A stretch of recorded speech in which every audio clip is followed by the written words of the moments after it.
Oh, I'm just checking audio levels here. We should be live. I think we're good to go. We're really good to go. So we're just gonna drive some trains. I did some more railroad realignment here before doing this stream. Just a good evening stream, so a chance for me to hang out with you guys once again.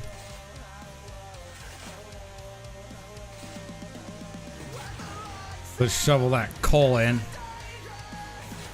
Yeah, get it in there.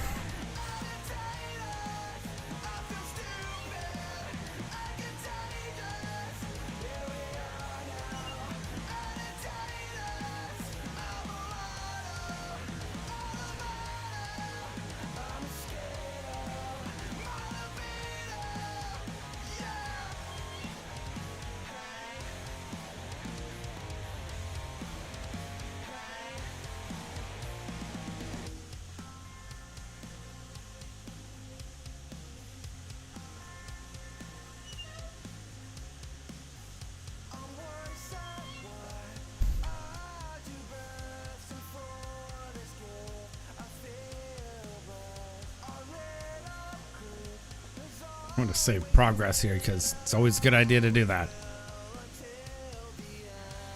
So we're just going to take this train back down to base.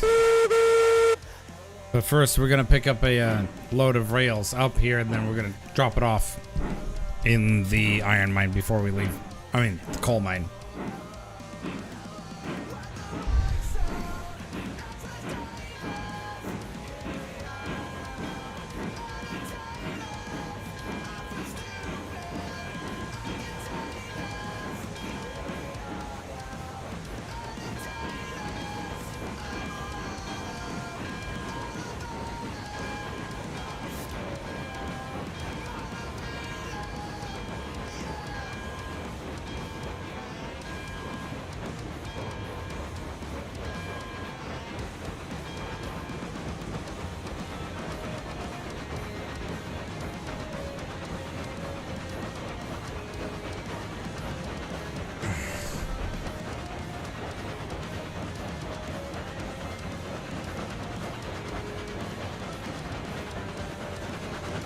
Sorry about that earlier. I actually had to do something with my sister. So I needed to get the thing done, got it done.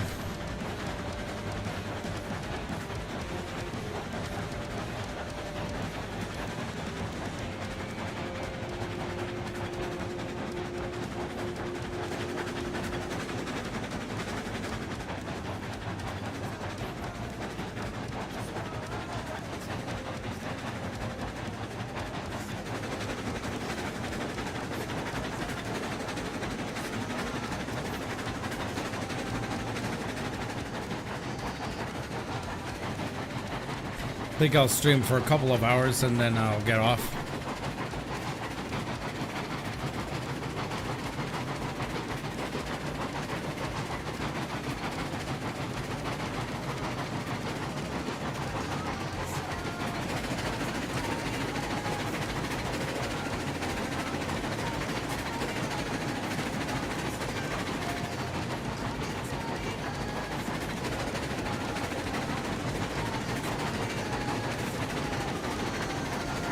And just like that, I am back.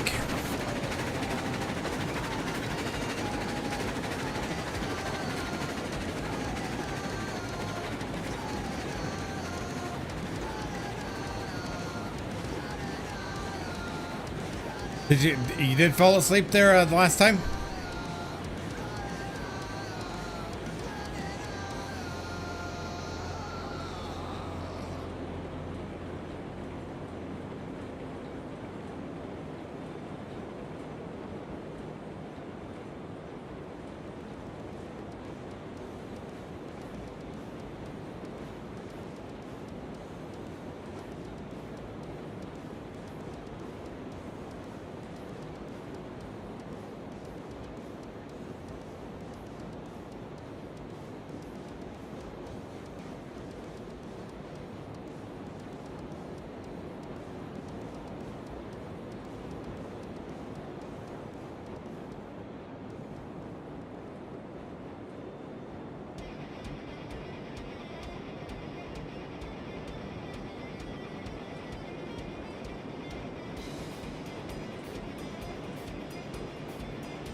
Very good.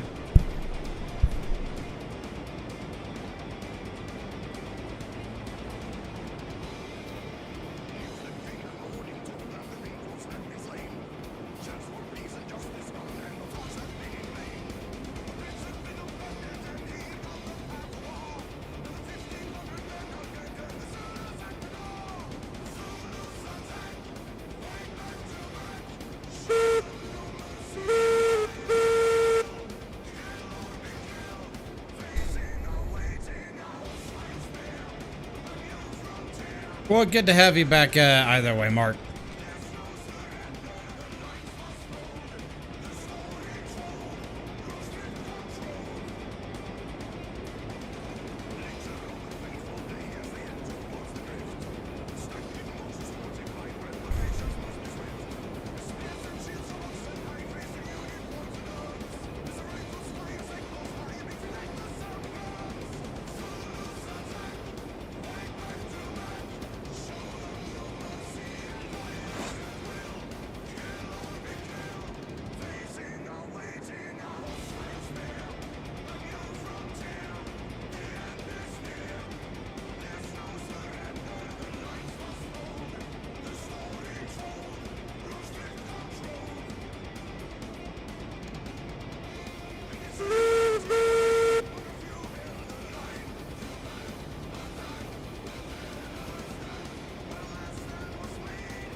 Okay, I got the right thing now.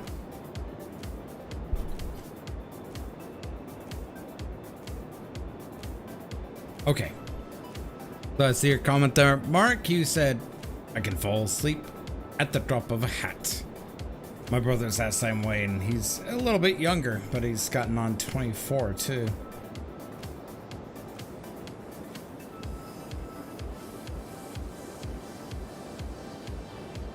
That's weird.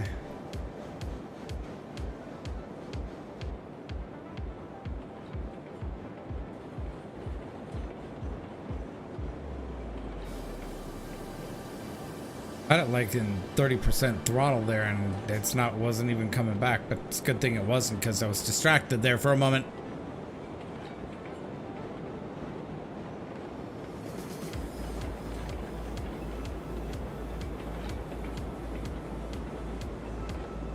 So this stream is brought to you by nobody, because that's exactly who I'm joined by, is nobody.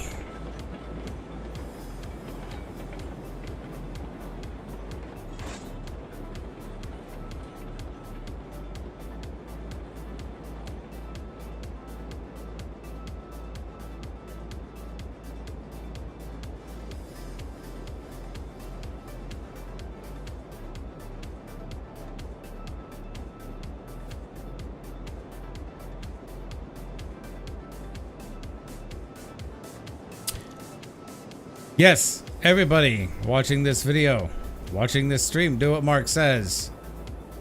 Like, subscribe. I can't even get it out right. Remember to like, share, subscribe, and also hit that notification bell so you don't miss another live stream. Yes, Mark commands you, all of you, to do that. Please, and thank you.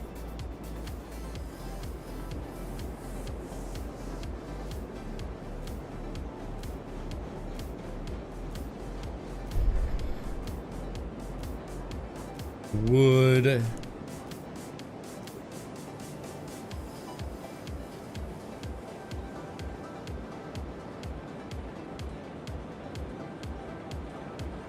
I'm gonna sell off these rails here.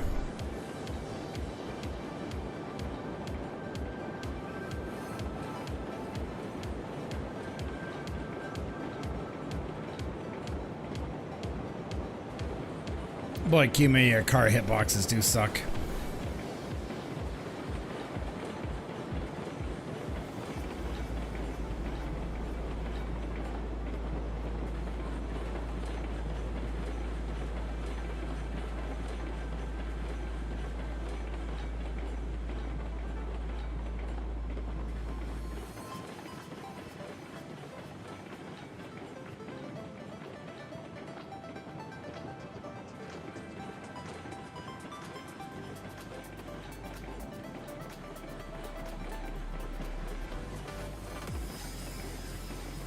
Public service announcement.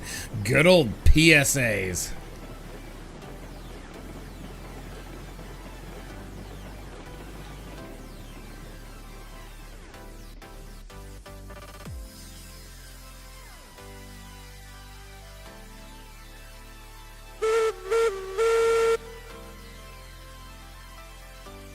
And at the sound of the whistle, subscribe.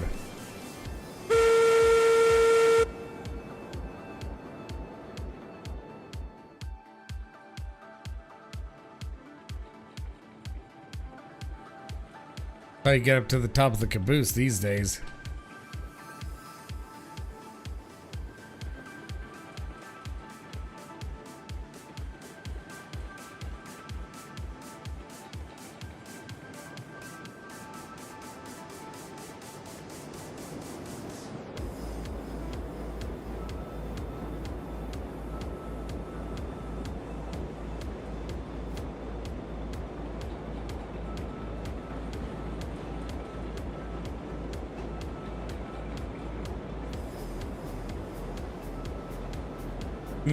Yeah, I was coming in a little hot there.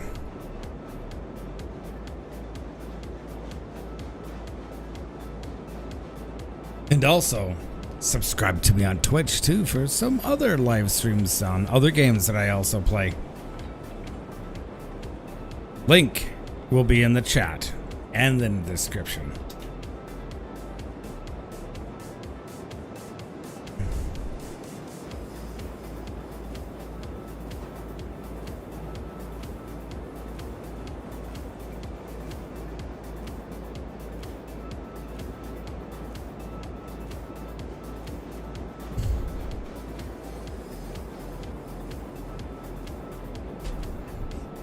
And that's for more gaming fun.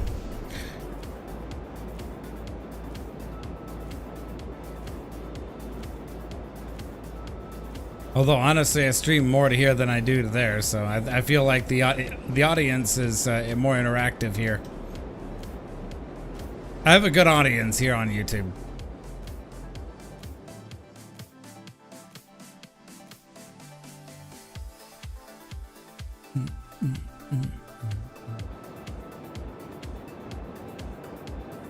How many reels did that bring me up to? 29? All right. Dope, dope, dope, dope, dope, dope, dope, dope, dope, dope, dope, dope.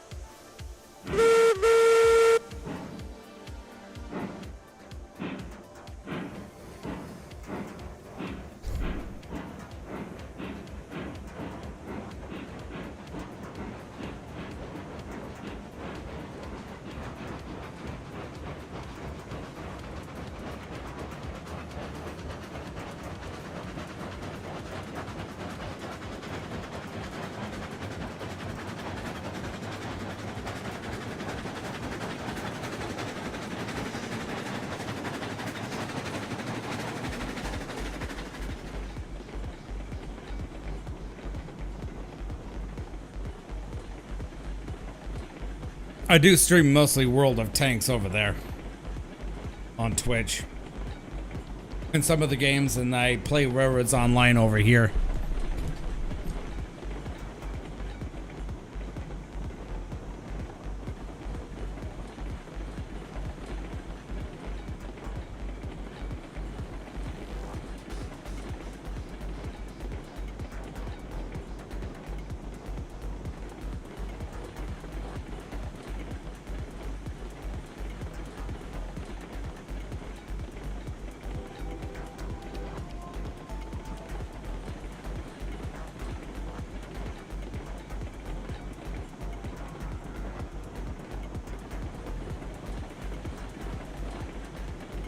Grooving to the music, man.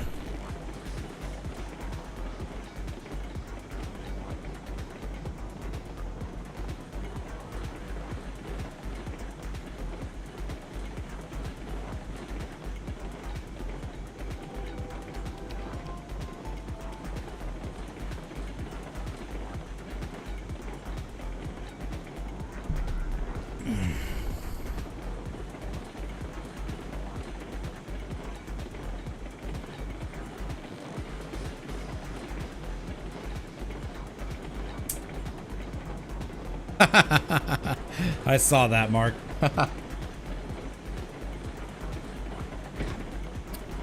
In one word, two words. Poppy seed.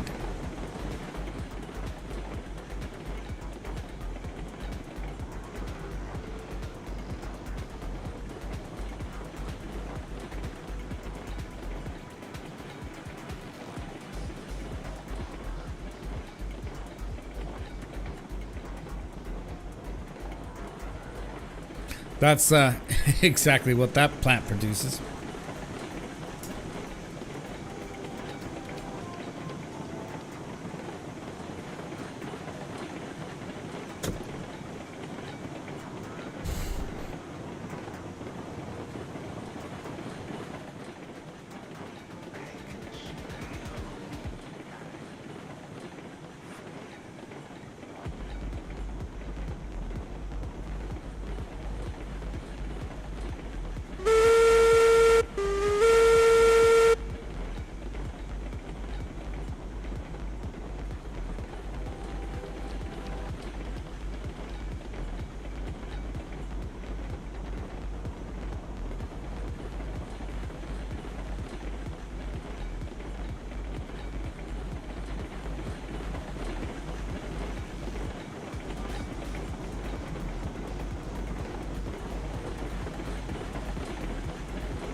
Grooving to that music.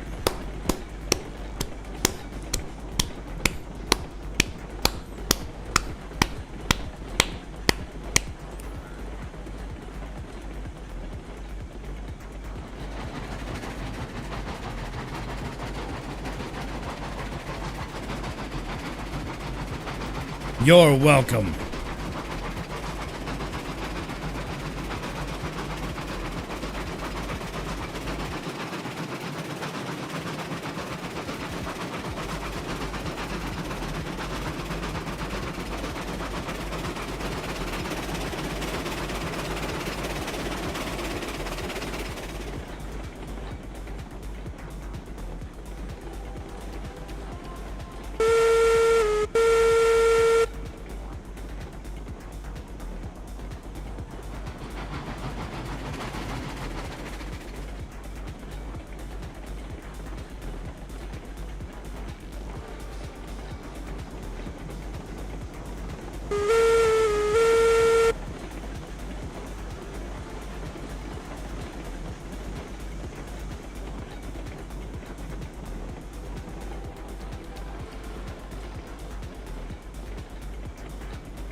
Cruising down.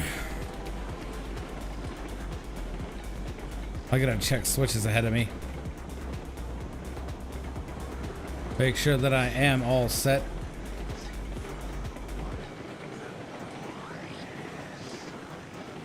Railroads Online Extended is your best friend when it comes to Railroads Online.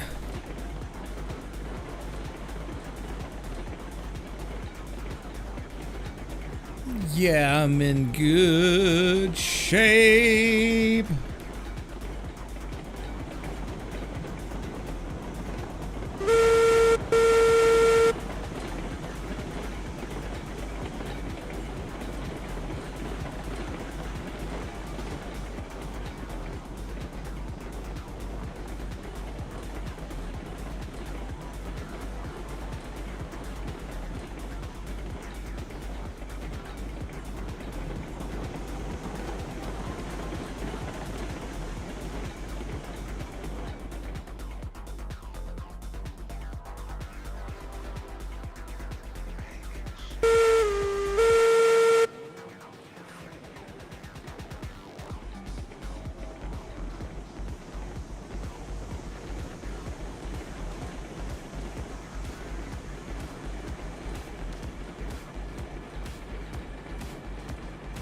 Nothing like riverside rail fanning and fishing.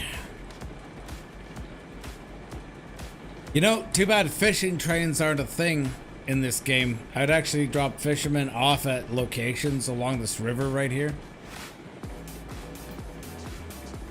It could be easily done otherwise.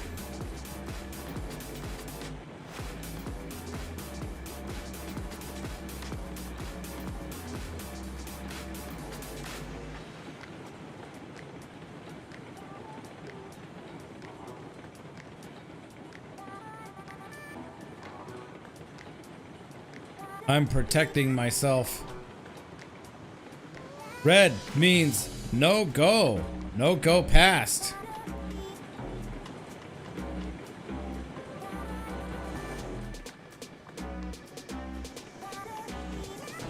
It's a groove thing, yeah.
You can hear the music playing in the background, right, Mark? I mean, in the background of this video. Live stream.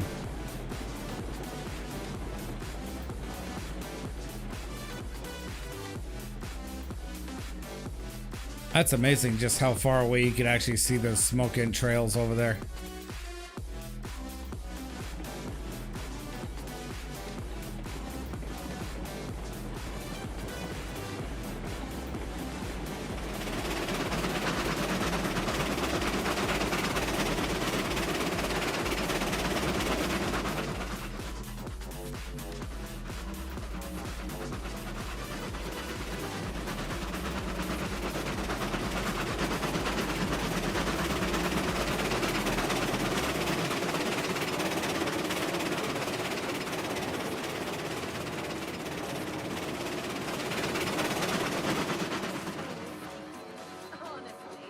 By the way, I changed this here. I put the telegraph office right here.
Yeah, I think I need to fix this some here.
That looks a little better, but I'm gonna shove it in backwards, like hard.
Yep, definitely needs fixed.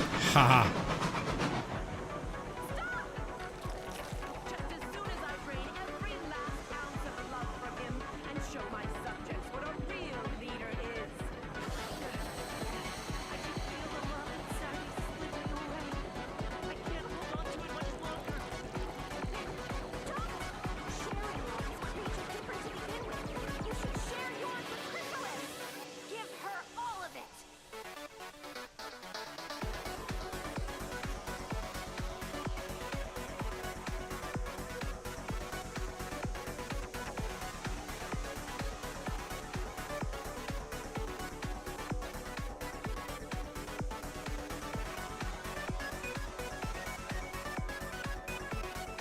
It's exactly what I wanted to know. It's just how much that train can handle that heat.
Personally, I have no problem with significant relaying the track. Because track work is just an ever-evolving thing. Because, you know, reasons.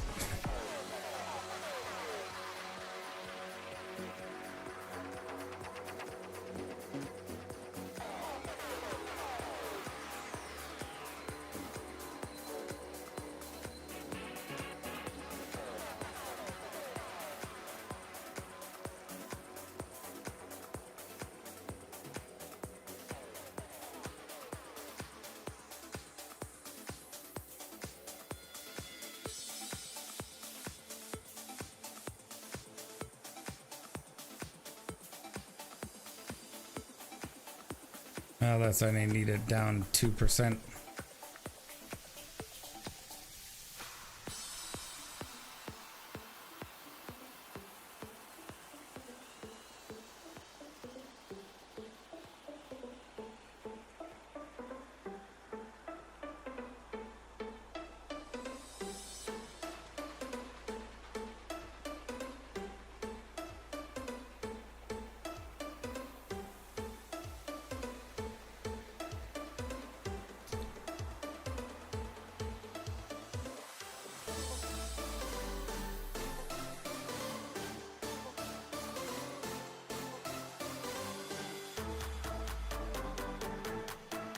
Well, did that just literally click onto that? Wow.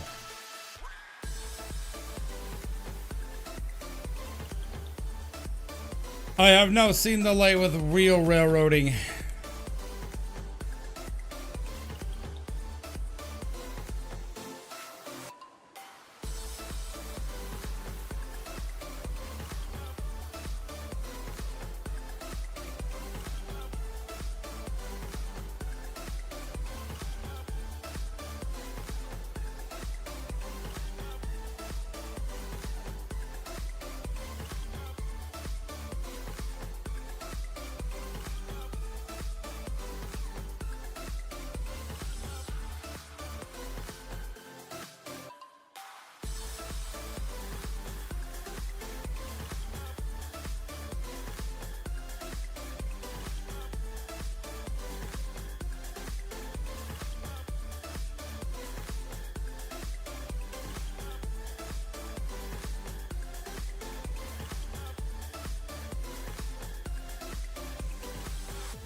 Boy, have I ever had this track laid out wrong in the first place.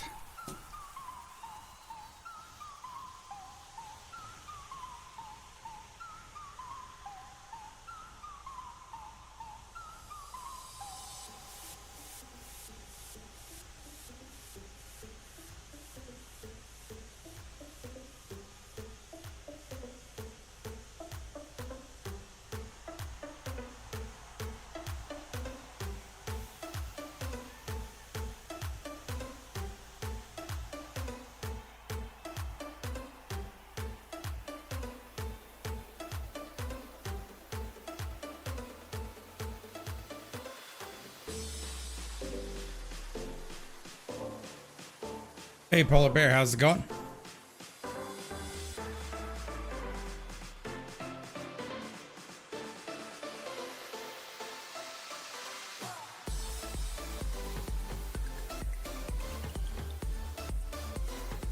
Not too bad.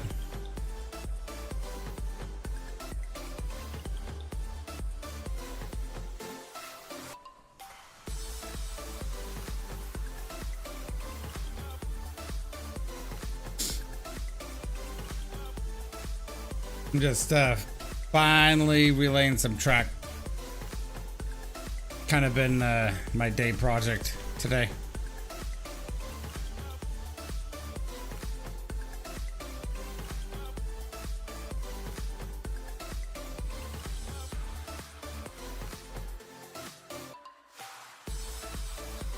Saw that I recorded a few videos from your town. Figured you stop by. Oh yeah? Where's that?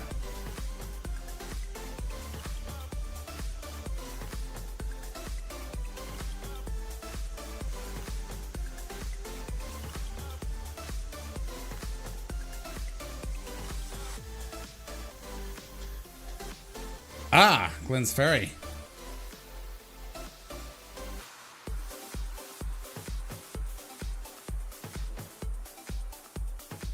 A lot of family history there. That's why I recorded it, among other things. That and generally, you know, a very good place for rail fanning action too.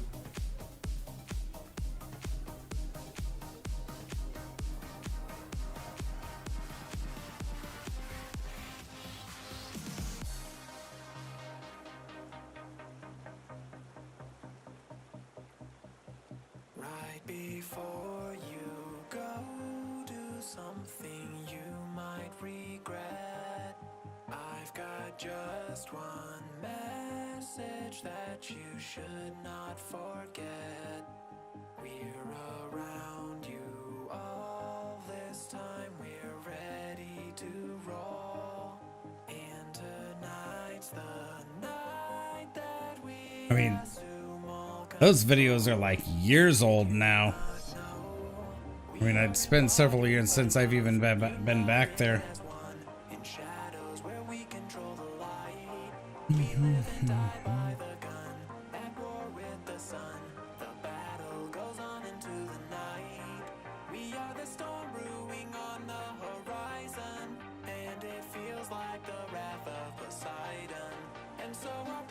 Shines bright like a diamond. We march on with the heart of a lion.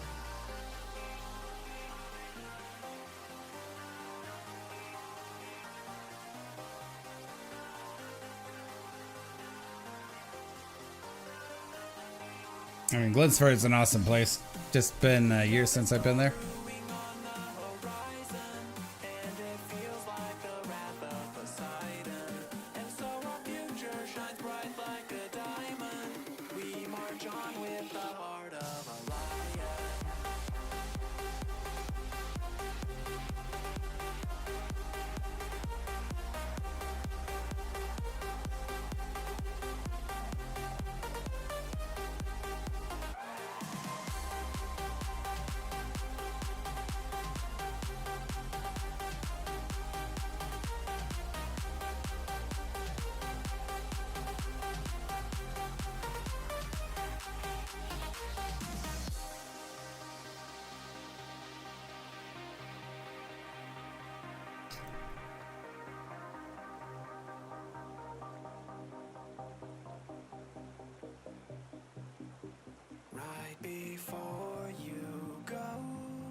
Yeah, I moved out of Idaho like in 2017, so I haven't been back there, unfortunately. Kind of living in Washington State these days. Yeah, I think that's about the right course of action for me to take there.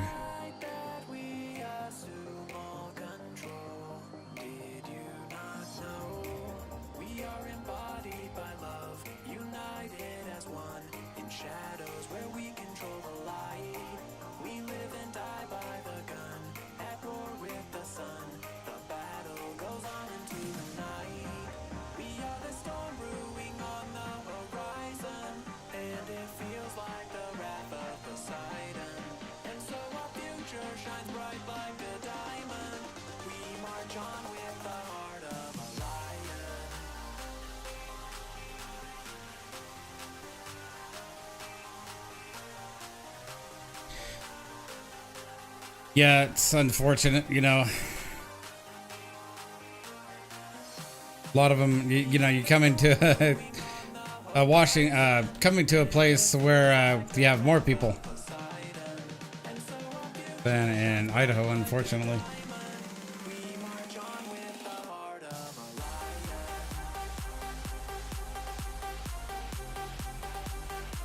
Oof.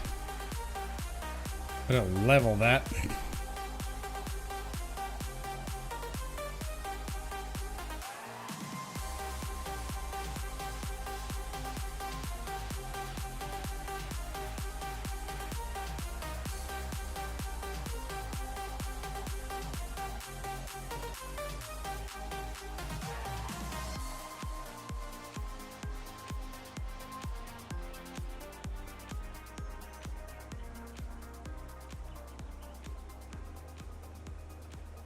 I'd like to move back to Idaho, in all honesty.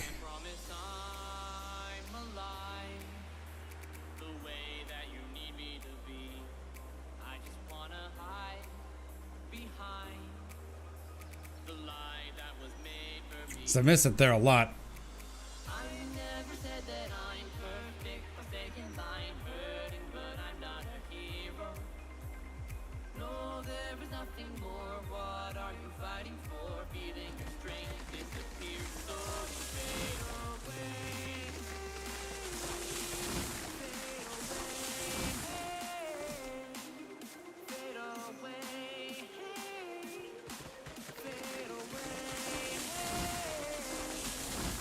I'm trying to build a true high-speed lines here. Yo. Who enters thy chat? Oh, hey, Jesse.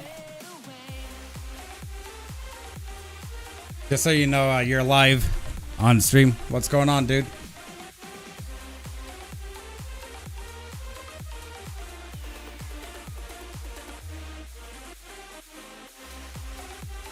Oh, I'm muted in Discord.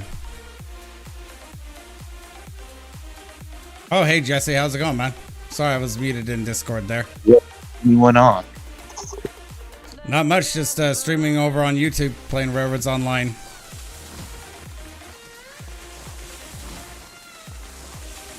What you doing?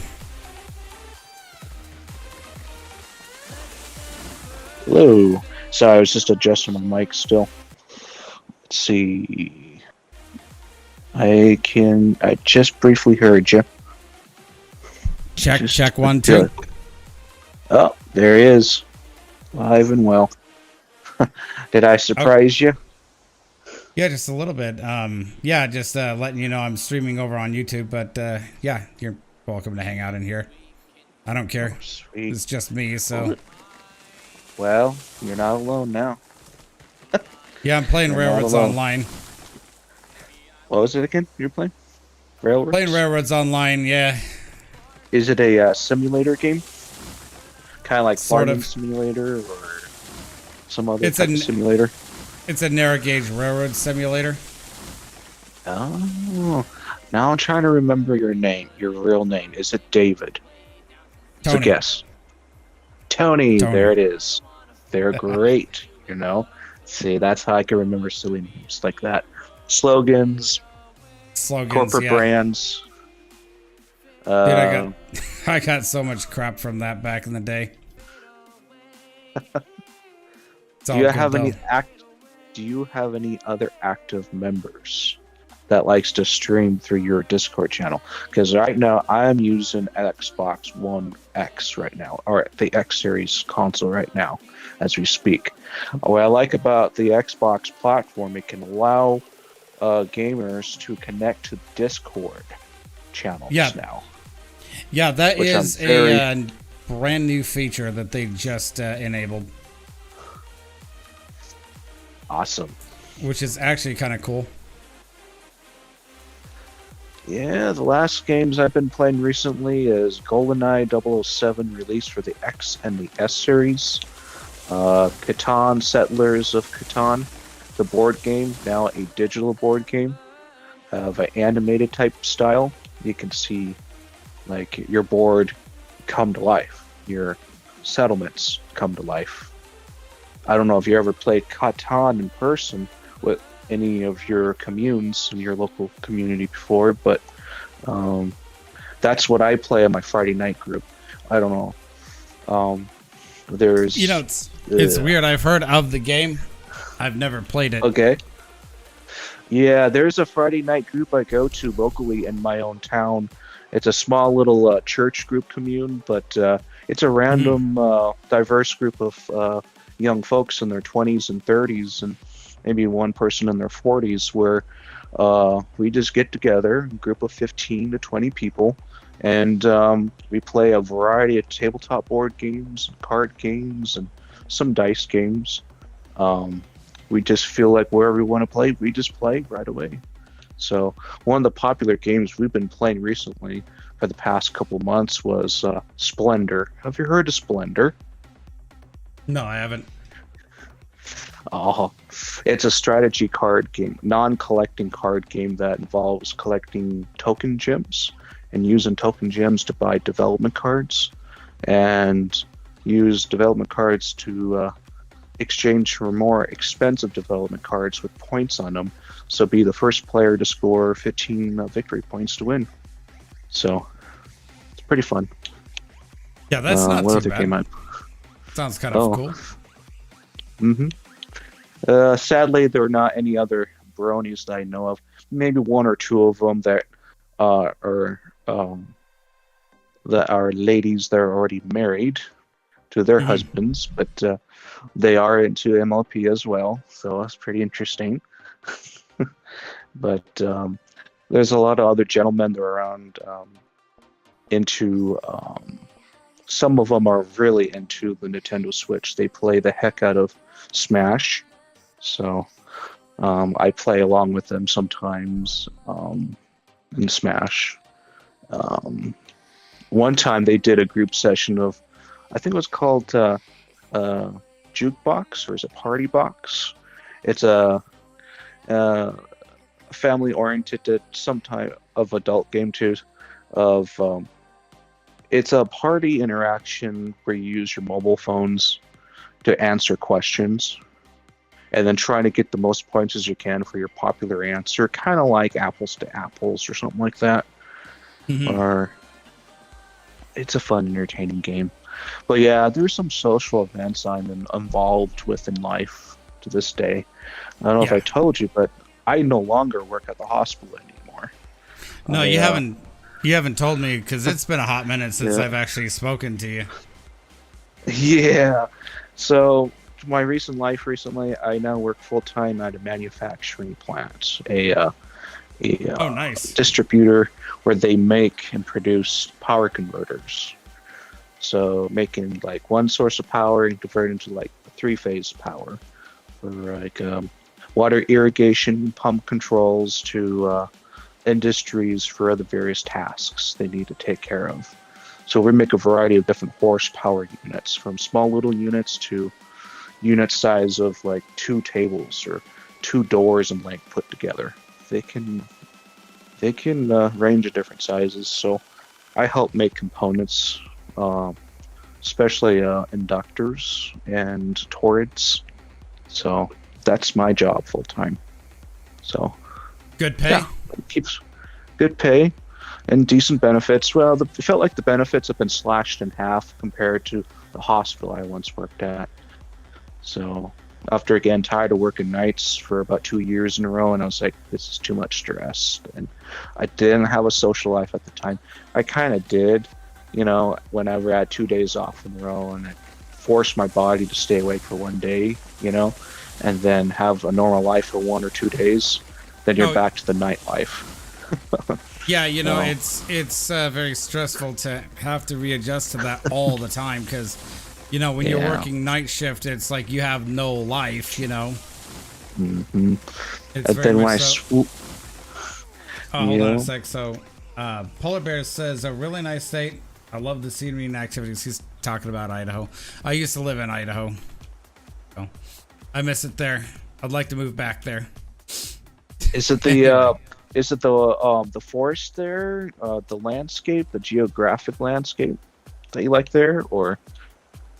You could say the geographic landscape to an nth degree because desert. I'm more of a desert guy. I live in Western Washington. It's all like forests and trees and rain around here. At least in the winter. Oh man, I want to tell you something, Tony. I'm gonna switch over subject. That Yeah, go ahead. That relates to the brony communities out there.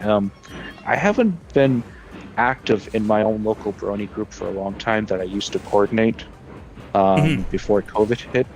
Oh, well, after COVID hit, and then in post-COVID culture, where businesses have been returned back to normal, and the library's been more loose. I've didn't really been active in my group back going, and it dwindled down to like 3 members, and then we decided to try out Tales of Equestria at someone else's house during the times when the library wasn't available. We did like roleplay campaigns. So this is like an actual local group? Yes, at the time being in 2021, I want to say 2020, 2021. At the time, I was really active, just engaging in the campaign sessions that us 2 members, including myself, makes 3, were in for a while, and then after that, we experimented in different roleplay campaigns. We even experimented in a Star Trek and a Tales of Equestria hybrid campaign where we had ponies in the universe to try out, and I thought that was pretty cool at first. But for the last couple months, when the game master decided to try something totally different that's non-pony related, I tried out for about a couple sessions, and then I just told my game master, I was like, I'm done. I have no interest.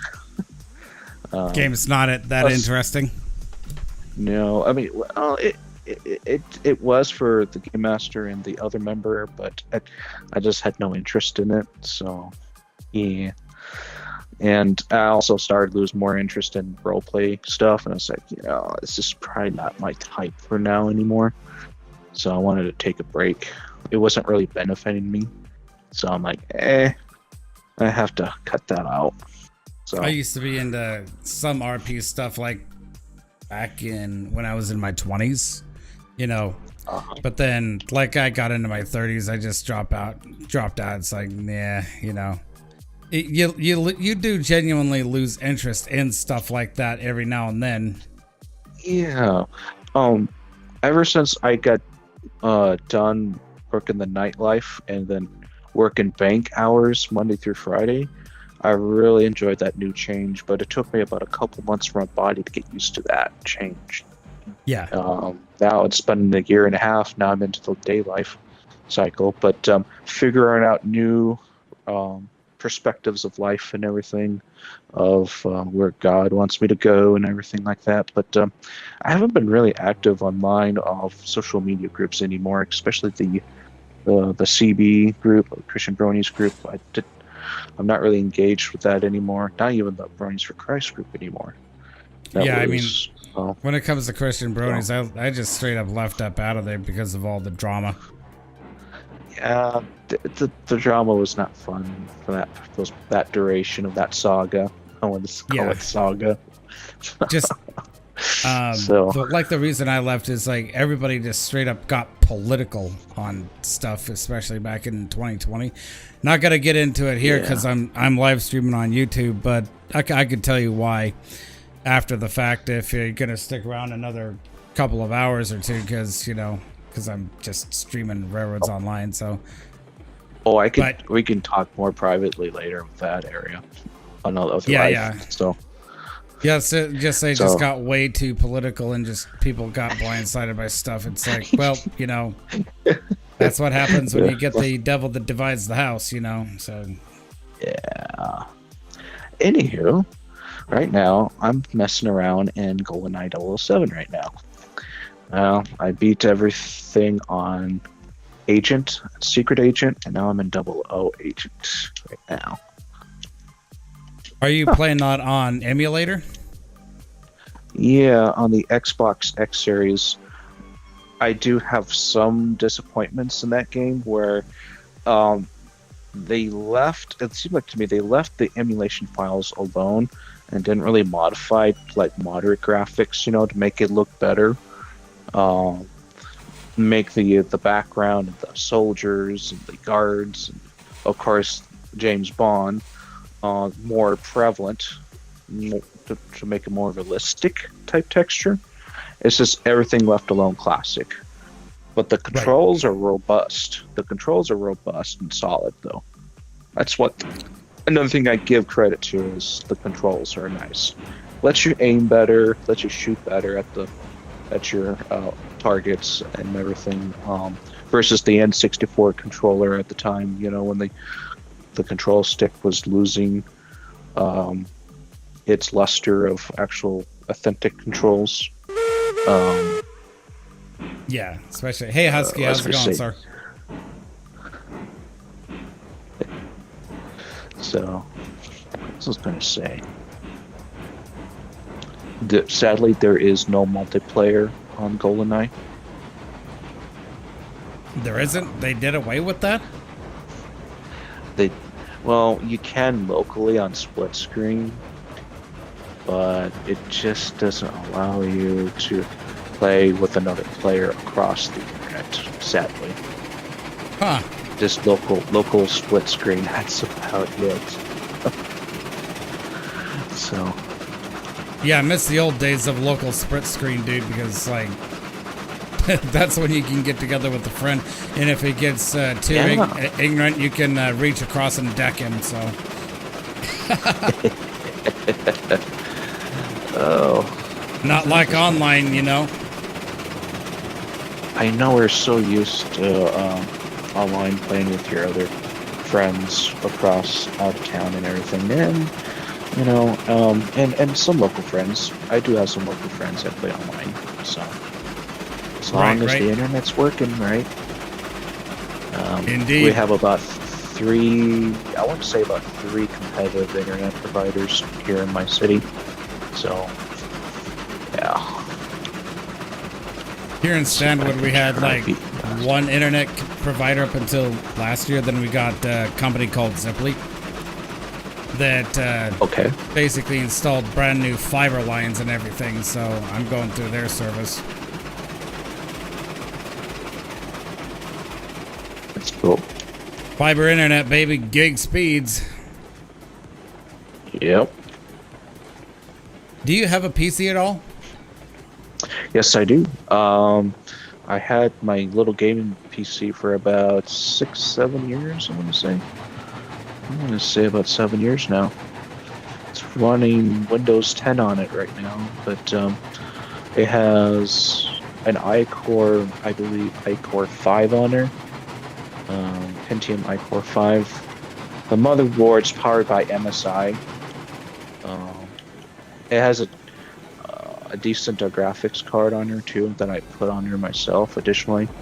Yeah. And I believe I have about 4 gigs of RAM, or is it 8 gigs of RAM? I want to say 8 gigs. So 8 gigs would be like the bare minimum to get you by on most gaming rigs these days. I have a gaming rig that's got some old parts in there, you know, from like 2014, like the newest thing, the graphics card, which is a 1080 Ti.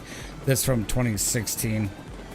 But I'm looking to do a complete computer build at the end of the year. Okay. Once I, you know, save up like $2,000 to basically, well, it's gonna cost me realistically like $1,500 for everything I'm gonna do, because I'm gonna do an AMD build and stuff. But I will be upgrading to a new machine at the end of the year. After I built this machine, you know, my brother-in-law actually built it for me. I was just with him looking, you know, watching him. So, yeah, after, and I've had this set up for a couple of years.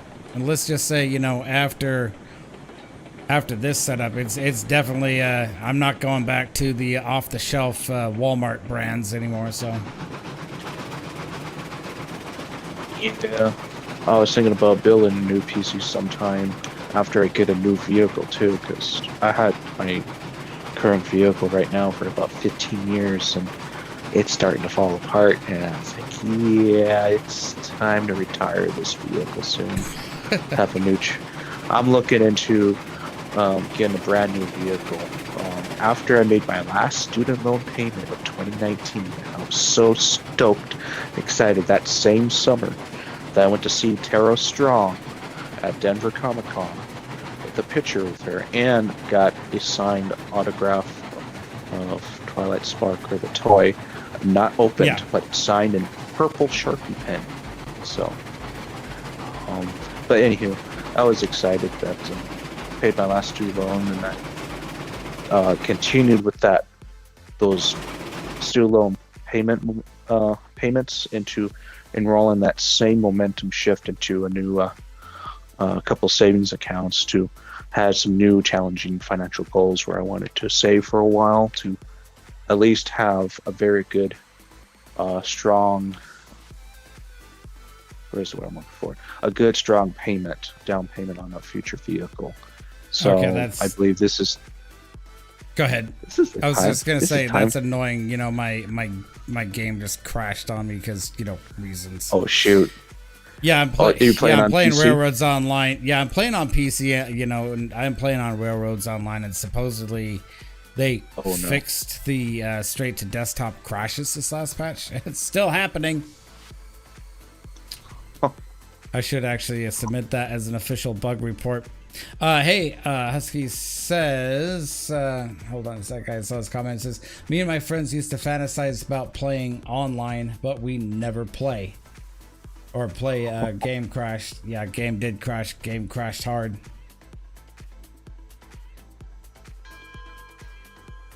Wow, okay. So we're back. You can go ahead and continue, man. So yeah, I've been saving money aggressively for a while to this day, and looking into wanting to get a new vehicle. I was looking into wanting to buy a small new truck right from the manufacturer site to have it shipped to the local dealership. I was looking at a Ford Maverick. So Ford Maverick? What year are you thinking? Yeah. Current year 2023. Oh, yep. You're looking definitely brand new, right from the manufacturer plant. So, man, I wish I could. I wish I had a vehicle. You could send me yours. It's an 03 Buick Regal, and that thing is falling apart. I mean, there's internal electronic components struggling. I mean, having issues like mass airflow sensor still acting up. I had it replaced twice. Ever since I had a universal third-party part replaced for it, it's just crap made from, like, I think China or something. And that didn't last long for a couple months, and I had it replaced for the second time. At least it was lifetime warranty. But what do you mean by the mass airflow sensor? It directs air to your engine. It calculates the amount of air needed, and it gives more air to your engine. That's what it's supposed to do. But my crappy mass airflow sensor, it tends to make your RPM throttle up randomly, or it sounds like it wants to die at times. I That even had sounds, my vehicle. Well, that sounds just as bad as my 2006 Kia Rio that I had that was literally falling apart. Yeah. Manual transmission and all that stuff. Oh yeah. Yeah, that was a fun vehicle. Not. Yeah. Yeah, because because it was a manual transmission and stuff. I think the clutch plate or something on it was slipping, so you had to keep the accelerator pressed in just to keep the idle going on it. Otherwise, if you let it off, it just would die. And it shouldn't have been doing that, but it was doing that. It was falling apart. Then finally, I just sold it to a junkyard. It's like, get that thing out of here. They gave me like maybe $100 for it.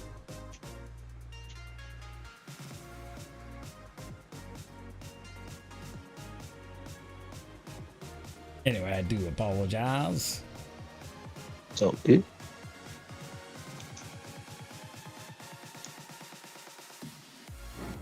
Just having to get my train back going here. Trying to escape bunker in GoldenEye with Natalia. Yeah, if I had a way to play GoldenEye with you, I would. I play Minecraft Bedrock Edition. What else I play? There is a local server I'm active in, and it is very interesting. Very interesting mod. Not interesting mod, interesting world I've been involved with. This person has been really into auto farms made out of powered by redstone. Oh, like yeah. They have a cart going around in circles, collecting your harvest of produce and stuff. Auto shear farm, sheep shear farm. I was in the process of making another village, and then underneath the primary shelter where I started that, there's a big underground base of enslaved villagers in these 1x1 holes. There's like 25 of them of various different occupants you could trade instantly for XP and for other materials you need. It's hilarious. That is. Boxcar Husky says, Buick, buddy, I have a 94 Roadmaster. Is that in good shape or bad shape, Husky? Or in between, like, medium shape. If that's a thing. I mean, Buick Roadmasters tend to be, like, pretty solid, If you keep them well maintained, they tend to be pretty solid. Yeah. I mean, I'm surprised my Buick has lasted this long. When I first got it, it was during my tech college years of the fall of '08 was when I first got my vehicle, my second vehicle in life. And it was once owned by a prior couple, like a elderly couples that once owned the vehicle first. And yeah, it did good for me for a very long time until last couple of years. Problems are starting to rise left and right. And it's like, yeah. I'm sitting there like I'm like rocking out to the music because I'm playing some good stuff too. Anyway, go ahead. Hey, it's good to rock out. Oh yeah. Yes. I'm sitting here listening to Brony Music Mega Mix from 2018 that somebody I think from Luna revamped on YouTube did. Oh, you know what? I used to listen to some of the soundtracks. That Mega Mix sounds familiar. They're my favorite. One of my favorite songs that's still in my head. I believe it's Psy. I think it was Psy. There's a background image of Daring Do swooping down in the sky. I think I might know the one you're talking about. It's saved on my playlist on my YouTube account. I'm gonna load that up right now. If it's saved. No. Yeah, Wow. I do. I'll send you a message there of the link. Oh, there it is. Mega Mix 2018. Oh, that's hilarious. I have that too. Oh, it's Yeah, Gigi Maria. Dive. Mega Mix Gigi- 2018.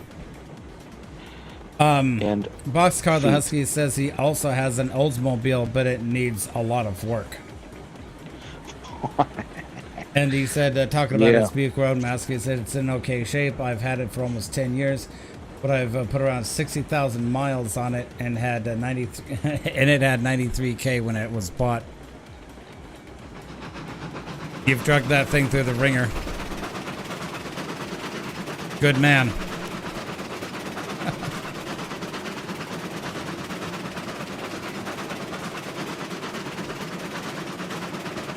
Yeah, man. Yeah, I have very high, near good, perfect credit, and I had that number averaging around for a long time. It's like, I think I should use my credit too. So.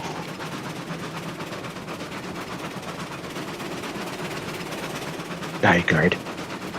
Ha. Mother Russia.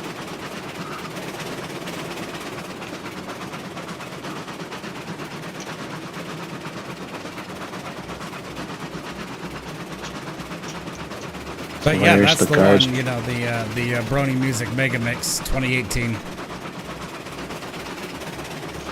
I was gonna ask you, what's your opinions and feels for Generation 5?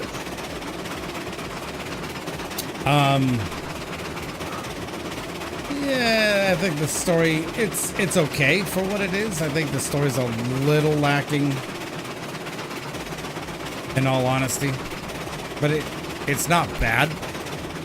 I do like Zip Storm. She seems to be my favorite out of that. I've watched the movie and watched some of the episodes, like the Christmas special, and the introduction to not Sprout, the sheriff. Got the sheriff's name off my head. Hitch. Yeah, Hitch's apprentice, little dragon. Take care of. Yeah. It just reminds me that the egg chose him or something, like Twilight and or Magic School at the time. That Spike was came to her, so take care of. Yeah. What was I gonna say? I really got myself into the IDW comic series of Gen 5. I've read about at least 4 or 5 different comic series, and I liked how the author on that series wanted to produce something related to Gen 4 with Discord. They introduced Discord in the series, and I thought that was pretty cool. Yeah, I heard that was one of the first books that they did to introduce Gen 5. I'm really surprised that IDW is actually going along with doing Gen 5 stuff. Yeah.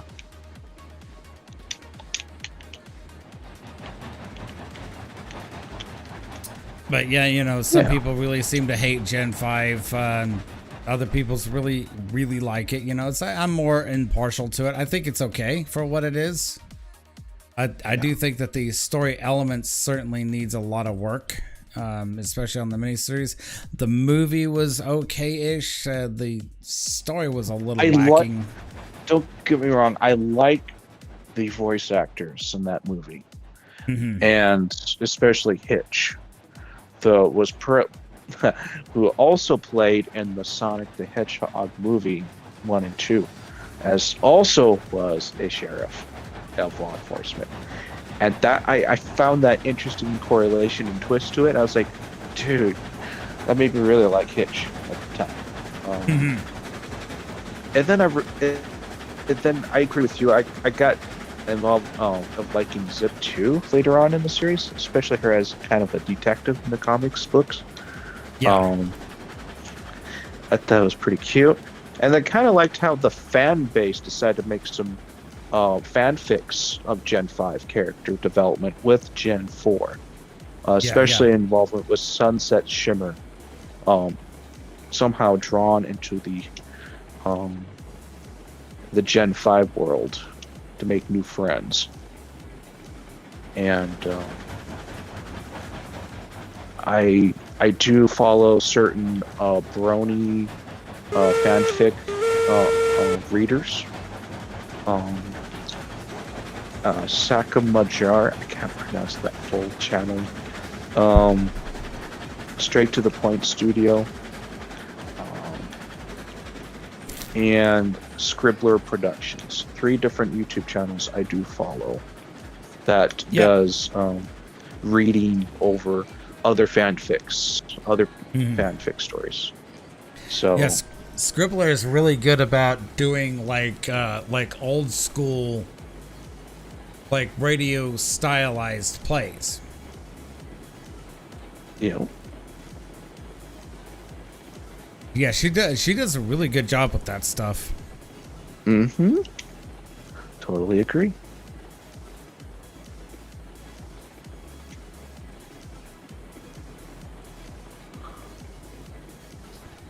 So yeah, I think I've been trying to keep up with friendship. Friendship is tragic and stuff. Yeah. But you know, I haven't really done a good job of it because I've actually been creating my own content and stuff. You know, not at all pony based or related. All right. I hope you guys are hanging out all right there in the YouTube chat. I'm making sure I'm checking the pulse here. Making sure that you guys are all hanging out. Y'all have been quiet over here.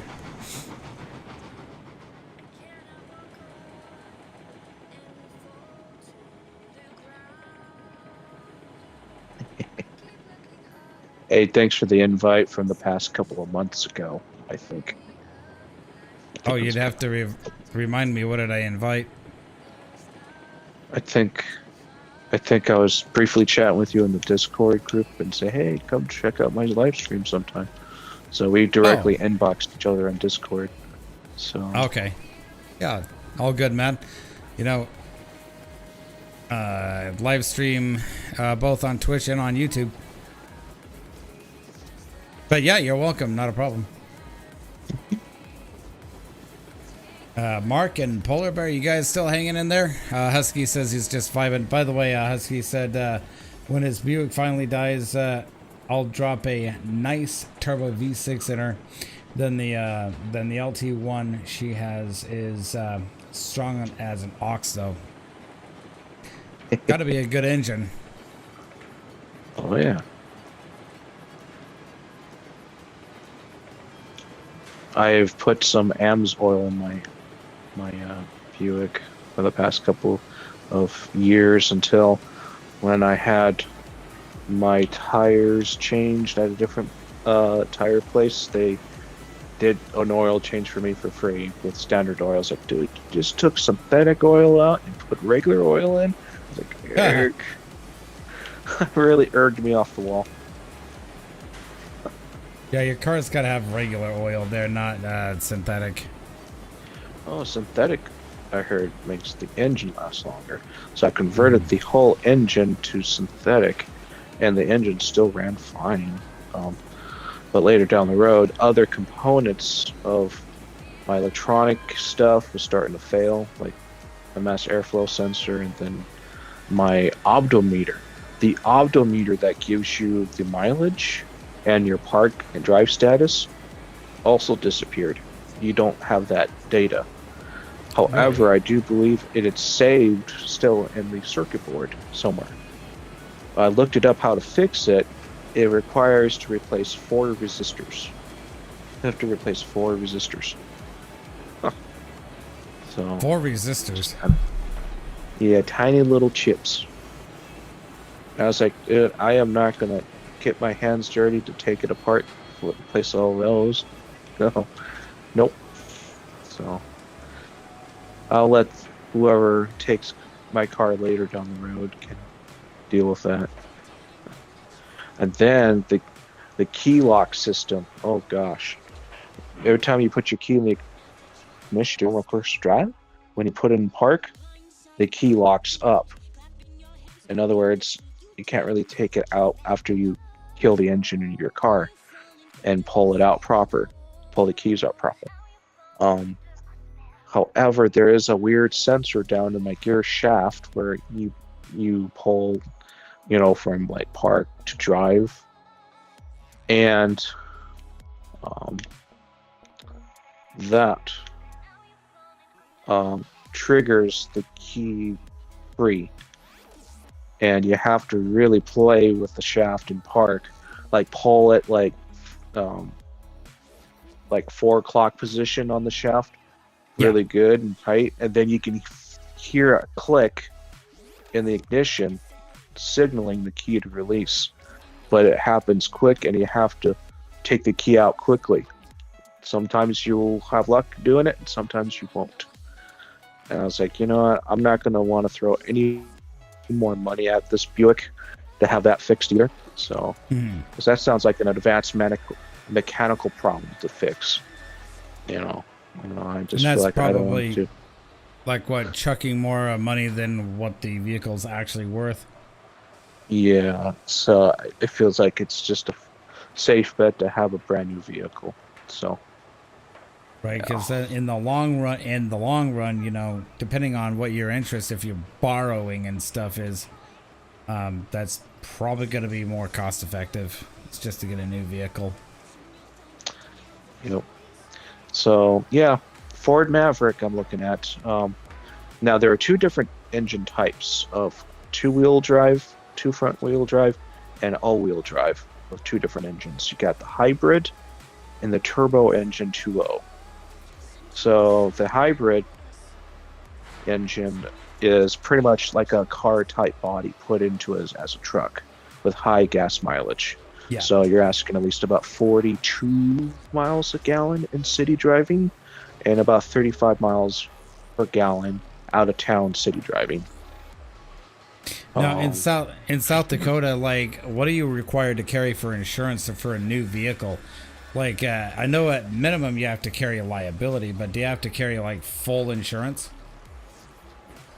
Because here in Washington State, you got to carry full insurance. I'm not sure about that law here in this state, but I pretty much do full coverage of my falling apart Buick, and I just to be ensured that I can cover my entire tail, so my entire flank. That makes like total practical sense, dude. Yep. Because if you get into an accident, like at minimum you want liability, but on a new vehicle I'd definitely go full coverage, regardless of legal requirement or not. Yep. Because you're making a pretty expensive investment there. Go ahead. Yeah, my parents advised me to use full coverage. My dad knows numbers and stuff, so yeah, even knows how to file taxes. He can do taxes for you. But yeah, he recommended me do full coverage. I was like, okay. That's a very practical piece of advice. I would recommend it. Like, depending on what you're going after, like how expensive it would be, I'd still go full coverage. Yep.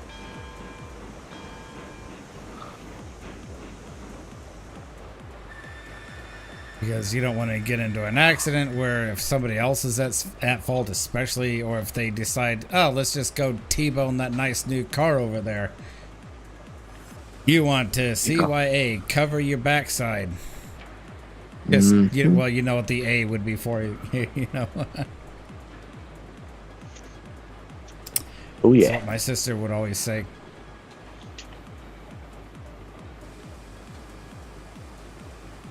Except she doesn't put it quite so eloquently like that, though.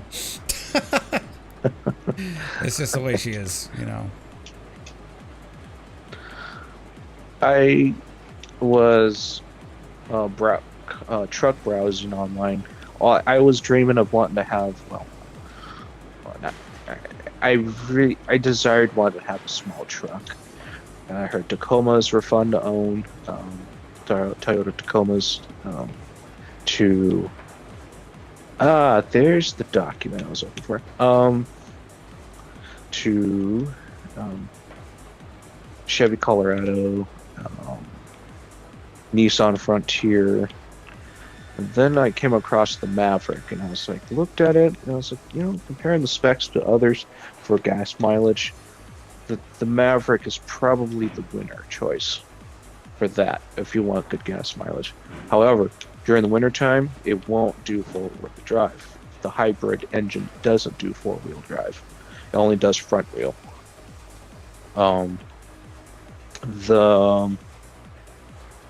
The turbo engine does four-wheel drive, and slightly hair less gas mileage. You'd be averaging around 25 miles per gallon with the turbo engine. So I'm like, I personally feel like I want to save much money as possible and have a manageable truck, most affordable, manageable truck that I can enjoy myself. I don't see myself hauling a lot, like comparing it to the Brony fandom. Like Big Mac would probably have a big truck, to haul his stuff, his Well, he's got Farm a farm. life. He's got a farm. He's got to work on. He needs a decent vehicle at least. Boxcar Husky says mine has passkey issues. It thinks it's trying to steal her when it's cold. The back windows don't roll down either. So if I could, I'd trade it for an El Camino. Hey, the El Camino is actually a much better trade. Heck, even the Ranchero, and that's just a knockoff El Camino. If that, but yeah. Like even a Ranchero would be a better trade. But an El Camino is the best trade there. So I did the math in my head, after comparison of different small truck models of different companies. I personally am not gonna go to the dealer first. I'm just gonna go to my bank first, if I want to take a loan out. But also, I did calculations where I can make an aggressive down payment, at least 20 to 30% range. Mhm. So like at least a fourth of the vehicle is paid off quickly, and you just pay the remaining 3/4 of the vehicle. And the Mavericks are not bad in price too. That's another thing I want to bring up is price. The start pay is around at 23K, 22K. And then when you add other features to it, it kind of adds up to 25, 27K. And then I looked at the Tacoma and their specs with their stuff in it. They start around at 32K just for a new truck to like 45K. I was like, that is too much. That is too much bits right there. Yeah, 45K is a little rich, Yeah, just for a small truck to own. I was like, wow. Now, if you're really out in the woods, you're a hunter and you need four-wheel drive, and you need stuff to haul, light loads or light trailers, then probably those other small truck models work perfect for those needs. But me being more of a city folk, a Maverick hybrid engine is probably the best bet for me. But if I'm driving in snow conditions, they say I can still drive in front wheel drive, but add some like bags of sand in the back of your truck bed, and it should be just fine. So I was like, oh, okay. Yeah, that may add traction to it. Maybe. The only thing is that the only worry I would have, honestly, is like if it actually adds more free weight Well, not necessarily, because it's not like you're hanging it off of something. So yeah, I guess it could add some necessary weight to the back of the truck. Yeah. So I'm just thinking in some long, hard considerations myself, like, should I do this or just wait a little longer? I don't know. But I have another friend of mine who's looking into getting a Maverick himself too. And from my Friday night group I go to, he was suggesting the Maverick, and I was like, okay. Like he said, make sure it's hybrid. I was like, oh, okay.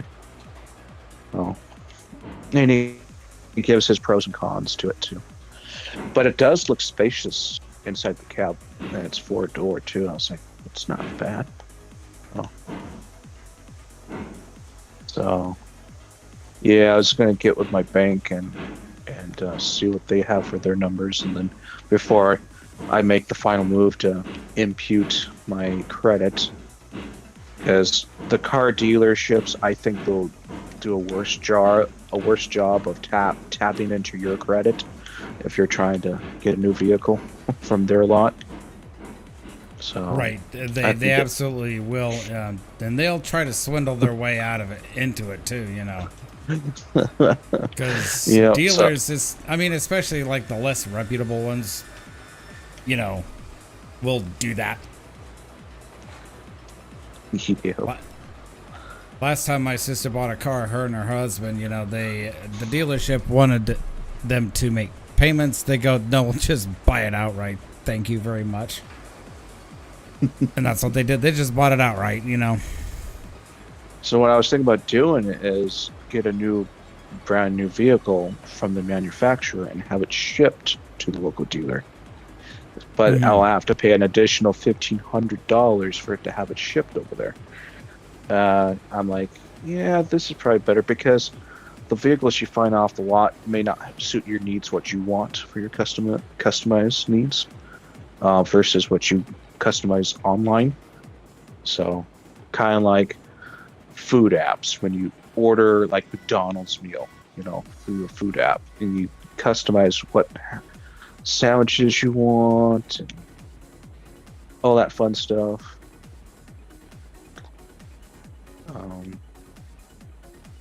But yeah, I'm just gonna stay away from the dealership and just go the different route first. And then I don't know what to do from there, because I wonder if I have to go to the dealer after it's shipped to have them aware. It's like, oh, there's a customer already having a new vehicle shipped. Oh, nice, you know. I mean, yeah, well, they would get the information beforehand that, yeah, you know, this is who the vehicle's going to, and da-da-da-da-da-da, you know. And of course, you'd have to go to somebody to sign the paperwork and stuff like that, because they want your lifeblood, and they want you to sign your soul away to them in particular, you know. So, you know,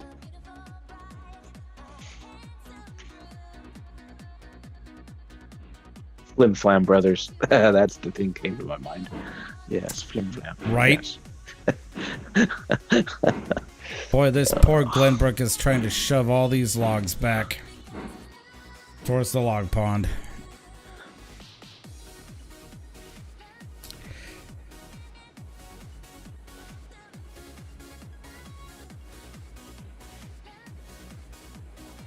Playing Statue right now in GoldenEye.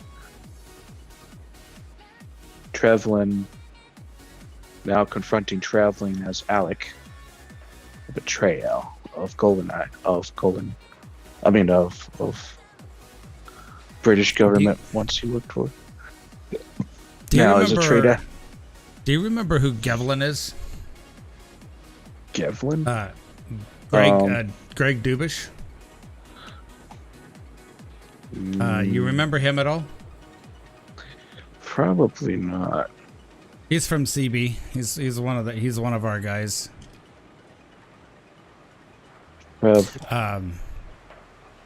Sounds familiar.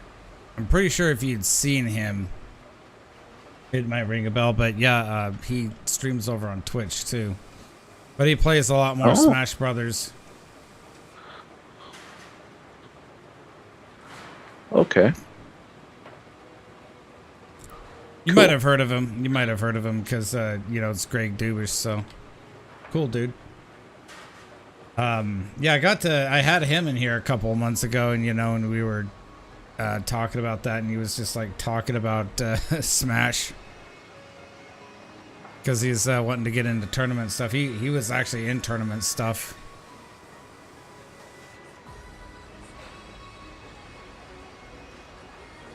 Okay. Boxcar Heskey says, talking about ordering cars reminds me of when I used to go on the Holden website and build my dream Commodore, the Ute. The Ute. The Commodore Ute. Dude, those are awesome.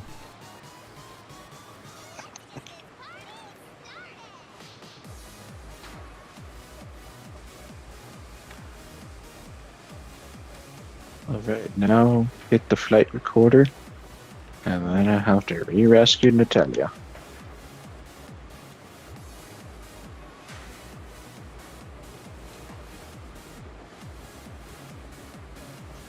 I'm just using my PP7 against these guys with their shotties. You know what I was thinking about getting back into? Halo. Oh, yeah? The Master Chief collection of the original Halo and Halo 2 and 3. I'm not sure it had Halo 4 2 on there. And Halo Reach. So that's what I'm looking into. Let's see. Of course, I gotta go. Pontiac Husky says Pontiac was going to bring the Ute back, but GM gave Pontiac the axe. Yeah, I remember hearing about that a while back.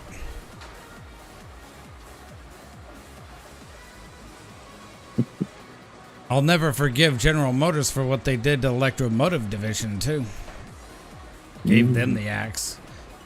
EMD, Electromotive Division, is the company that actually still manufactures locomotives. They're under Caterpillar now, which is now under Wabtec. Ah.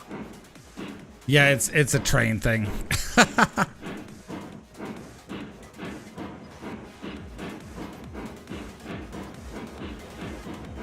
So the other thing I've been doing too lately that I've started off, I don't know if I've actually told you this, but I've been doing a podcast called Train Talks Podcast that I host with at least 3 other people. And we actually interview guests from around the railroading spectrum, you know, anybody from rail fans to actual railroaders. Mark, Mr. Mark French here in the chat is one of those guys that worked on Cal Northern. Always a pleasure to have him on. And in this chat as always, the YouTube chat. I'm driving one of his favorite locomotives, the Glenbrook, so Okay. steam engine. Cool. Is it Wabtec that owns GE? Oh, wait a minute. Just Caterpillar owns EMD. And nobody owns Caterpillar. Oh, yeah. You're right, Boxcar. I think it's Wabtec that owns GE now.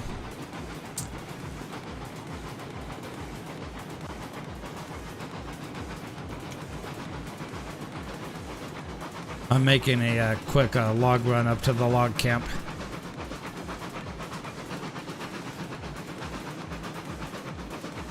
And Archives is a challenging level 1. 00 agent. Difficulty.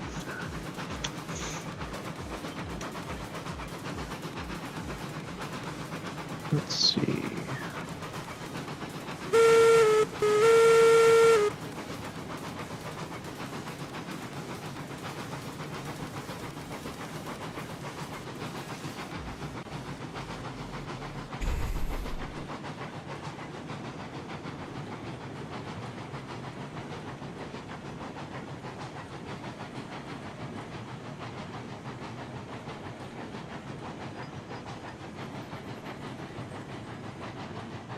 Let's see.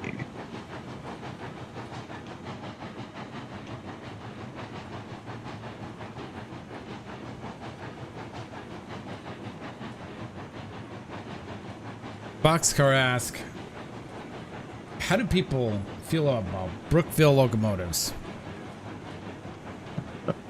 Honestly, I don't have that much knowledge about them other than they were kind of like a contractor other than like, say, another company like Motive Power. But some of their locomotive designs that I have seen are weird. I don't know. They just always looked weird to me, but I guess each their own.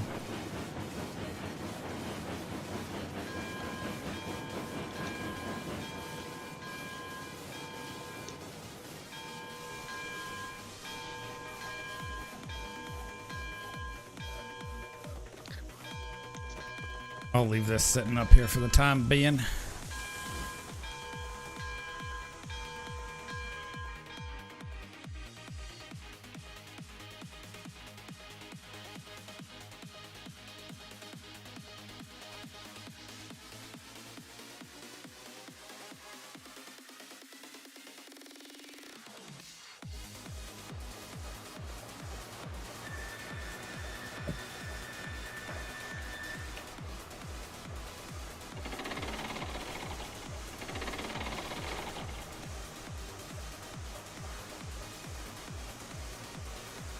They're BL Chinese, they're BL 20s, BL 20 GH. That's a four axle locomotive, isn't it? They're BL 20s. Look Chinese, like in the way they're designed or something.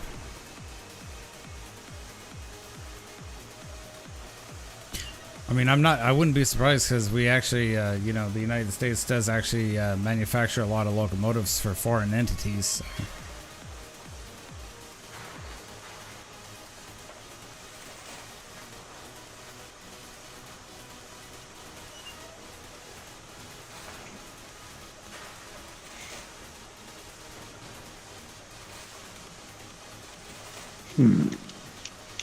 Sounds like a challenging level.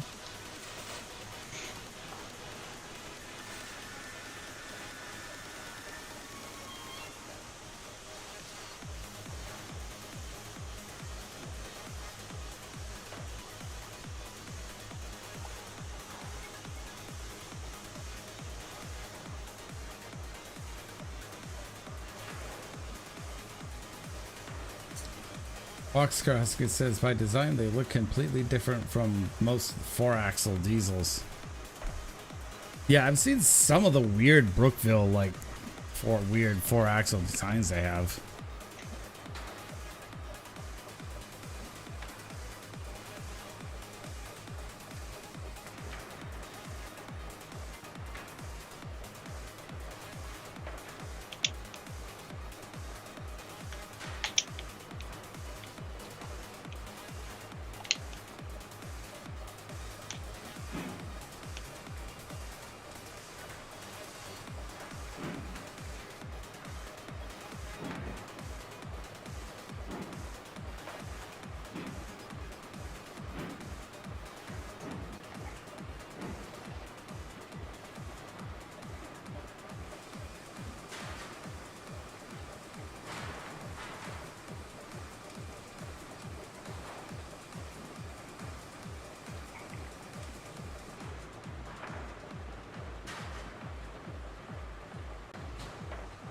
But they...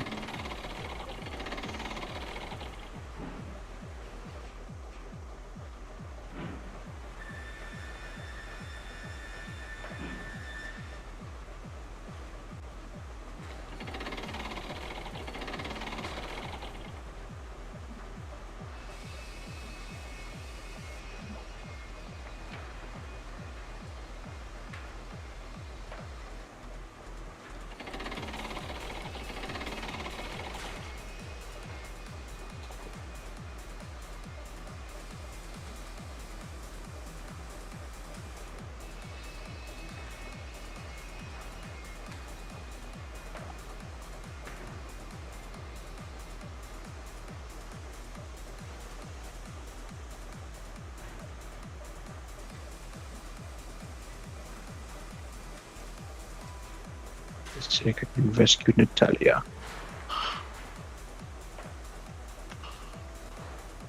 Are you playing as Natalia? James Bond. James Bond? I'm in the level archives. Have you ever actually seen the miniseries from way back in the day called James Bond Jr.? It was a cartoon. He would always take his, his father's expression and say, "My name is Bond, James Bond, James Bond. Jr." James Bond. My name is Bond, James Bond, Jr. Always thought that was kind of cool. It was a 90s thing. You gotta look it up on YouTube or something if they have it.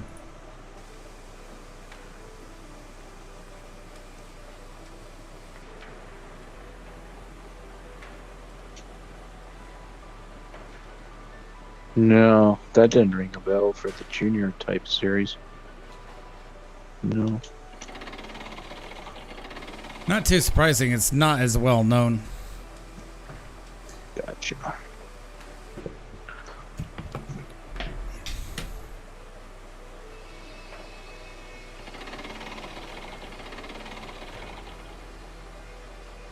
Boxcar Husky says he's seen that, and he also remembers the All Dogs Go to Heaven series too, TV series. You know, it's weird. I didn't actually really watch that. I remember the Lady and the Tramp thing they did. Because like half the people I was hanging out with online back in the early 2000s is like obsessed with it.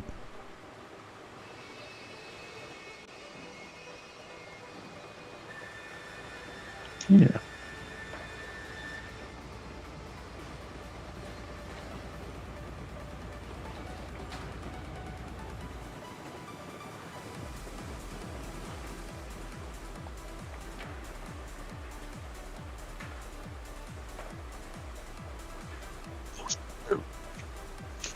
No, Natalia died, and I have to start the level again.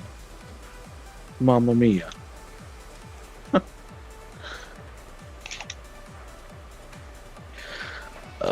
think I'm gonna wind down for the rest of the night. All right, man. Well, thank you for popping on, dude. Good to see you again. Yeah, man. It was good. Yeah, don't be a total stranger. Come on more often. Yeah.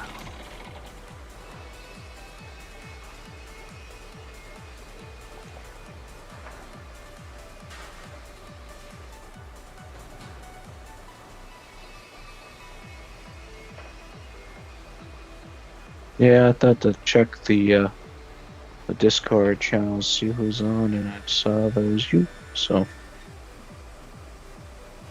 All good, dude.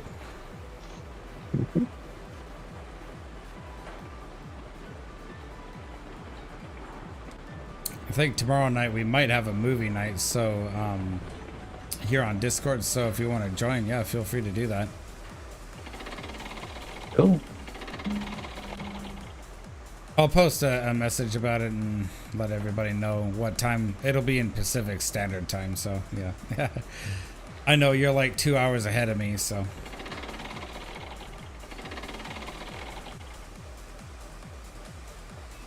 All right, dude. I will catch you later. See you later.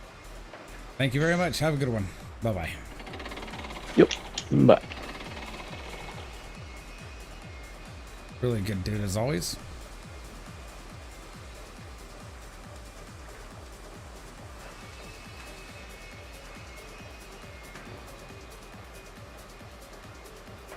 I'm wanting to swap out the motive power with the Tweetsy.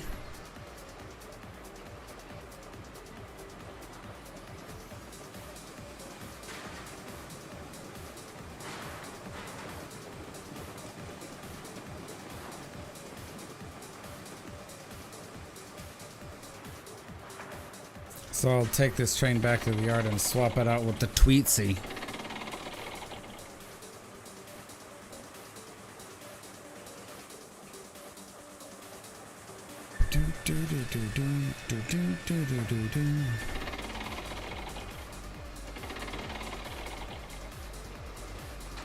I'm gonna take a short break and use the restroom and stuff, so I will be back in like 5 minutes or something, guys.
Thankfully, I had the mic muted because you guys didn't hear anything.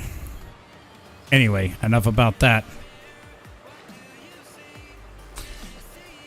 My brother was talking my ear off about stuff I didn't want to hear.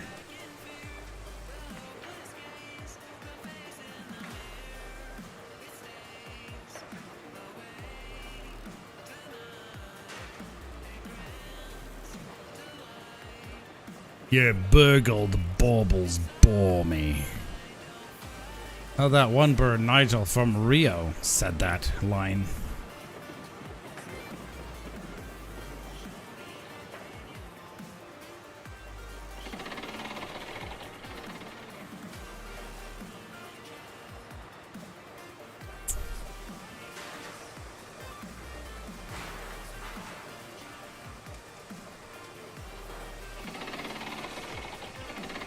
Yeah,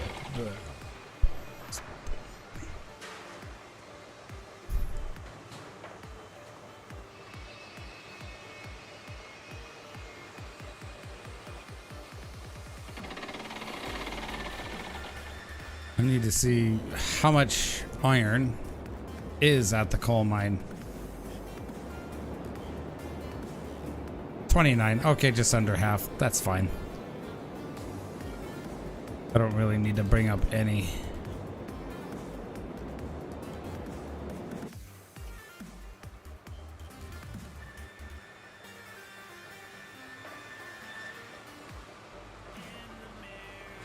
By the way, there's a train going through town right now. I just heard his horn for the railroad crossing.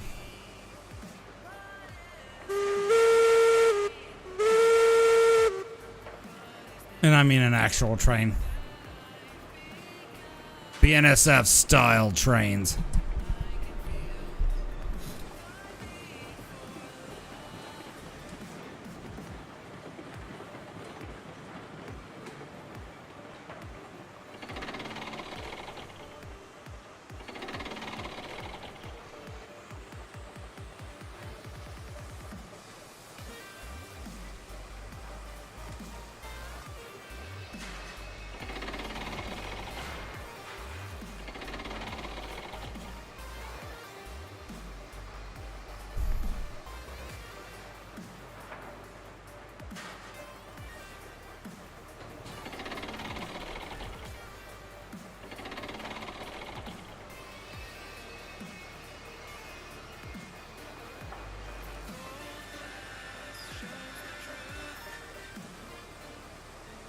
Bean sniff.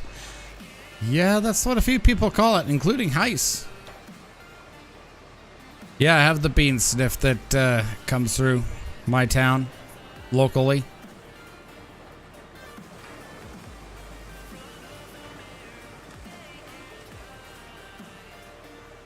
And it feels like I'm actually running these late.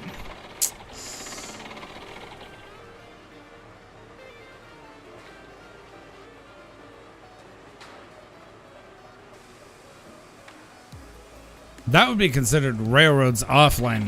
Yeah, it would.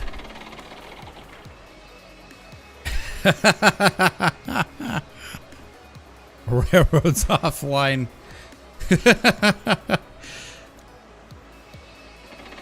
When the railroads go offline, we go off the rails. So do you. When the railroads go offline, we go off the rails.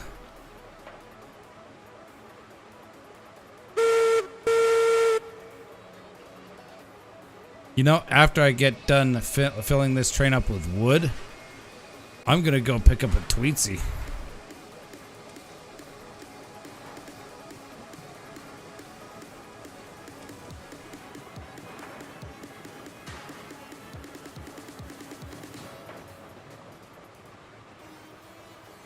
I'm gonna swap out the cook for the Tweetsy.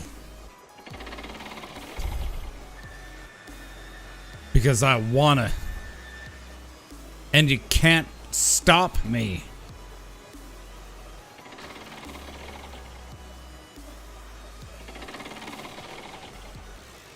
I'm gonna leave those two cars back there empty.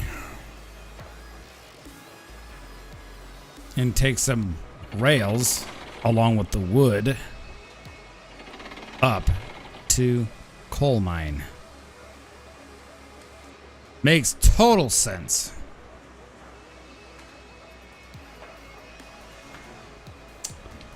So, as soon as I stop leapfrogging the trains here.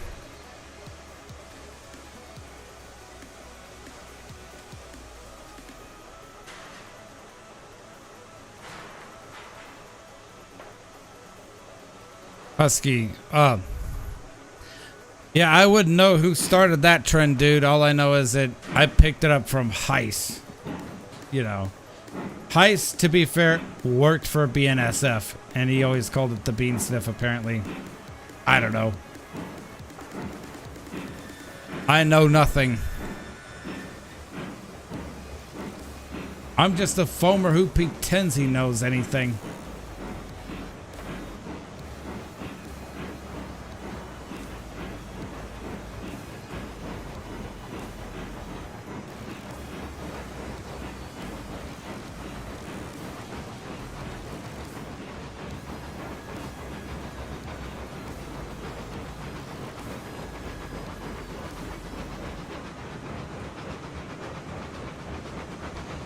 So I'm going to swap out the cook here for the Tweetsy, and we'll watch the Tweetsy perform.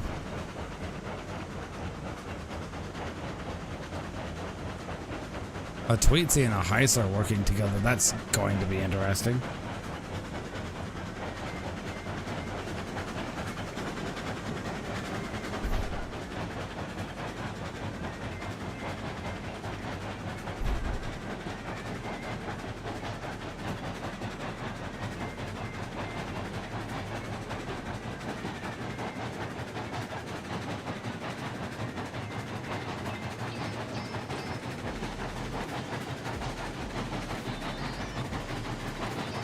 Oh, your aunt worked for Santa Fe. That's cool.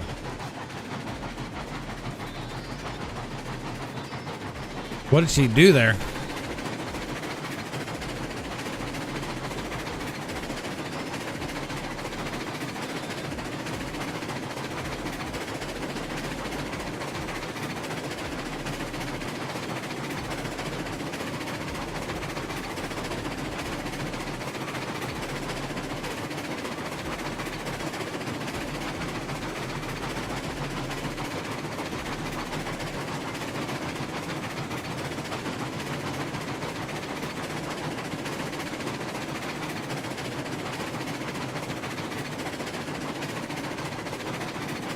Because she worked there before the merger. Man, that would be a story I'd like to hear.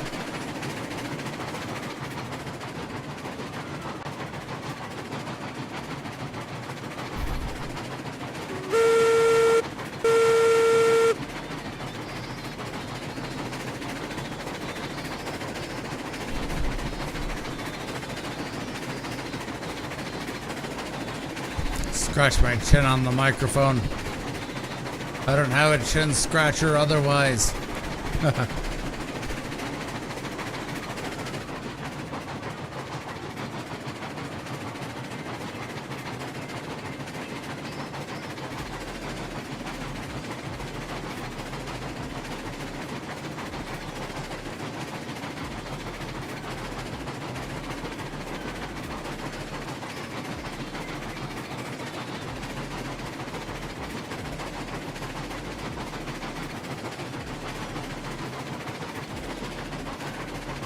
She investigated accidents for the Santa Fe.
See, this is looking more and more like a rail yard right here.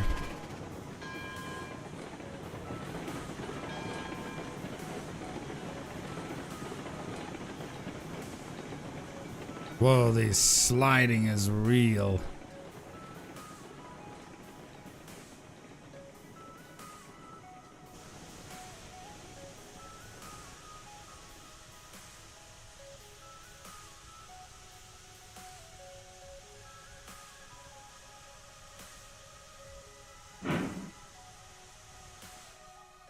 No, I'm gonna put it on this train for a bit.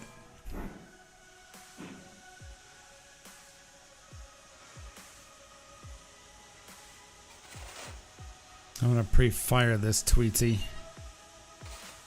I'm taking Boise with me. And it's gonna be cool.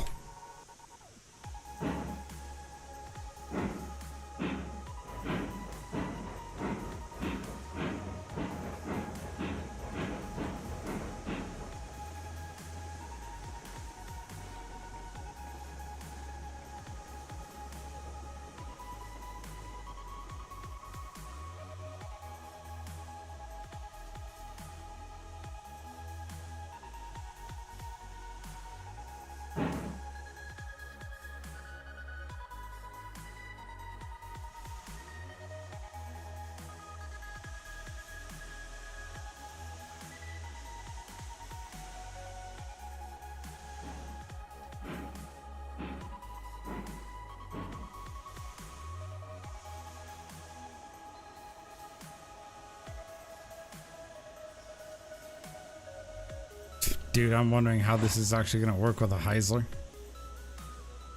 It's gonna be cool.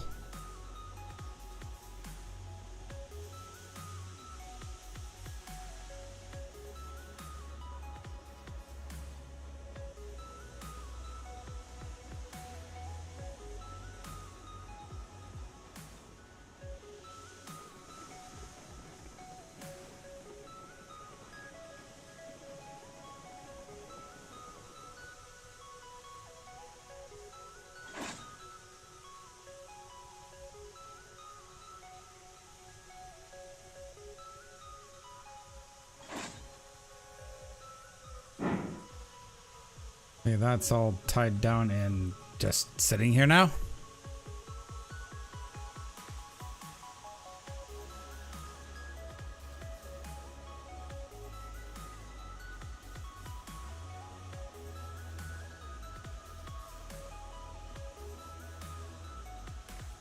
Got a lot of Panhandle subdivision stuff. My favorite is a Chico shirt. Oh, really?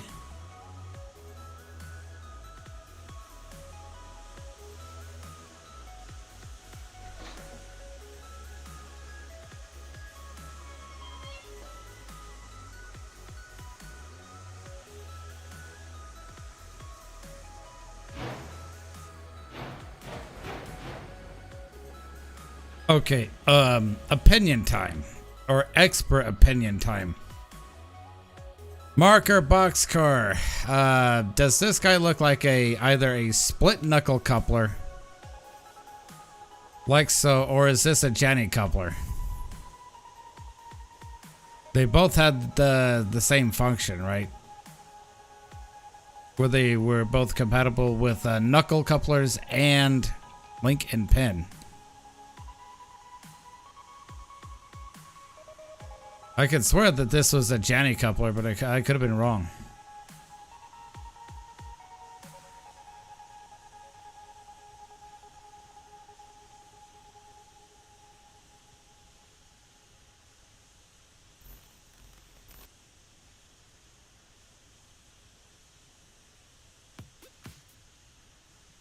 Boxcar says split knuckle.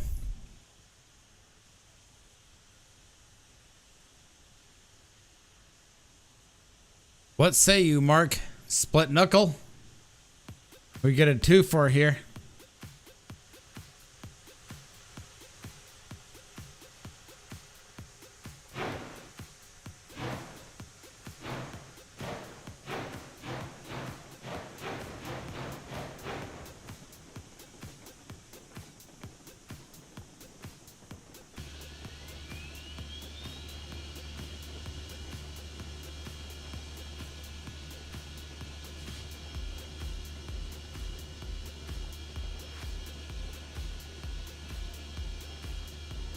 Modified to accept the knuckle. Okay.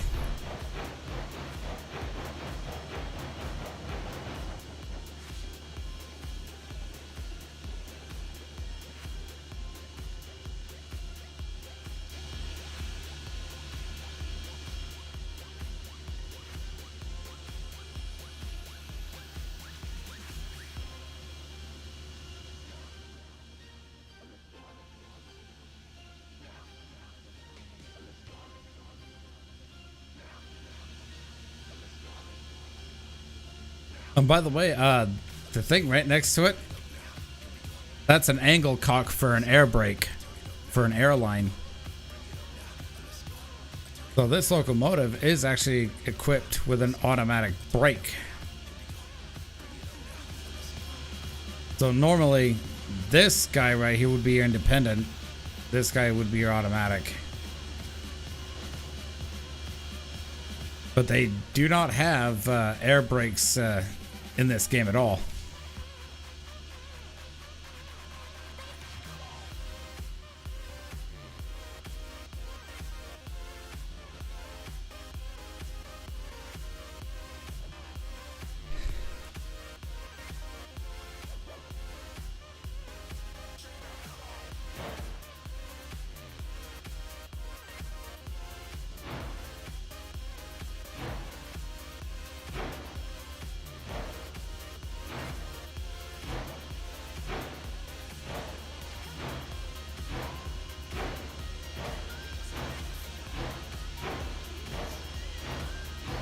Those are some small drivers there, like 40, 50-inch drivers.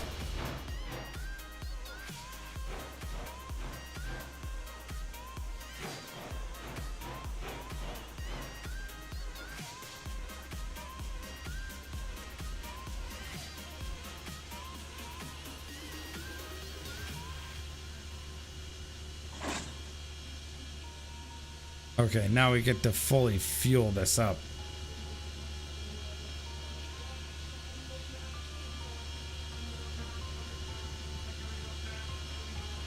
Come on, shove that shovel in there.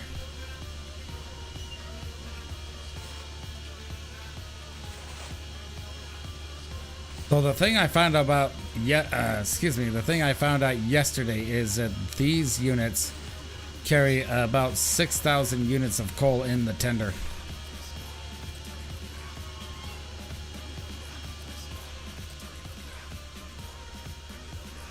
That's a lot of coal. I don't know if I could ever fill one up, even with all the coal.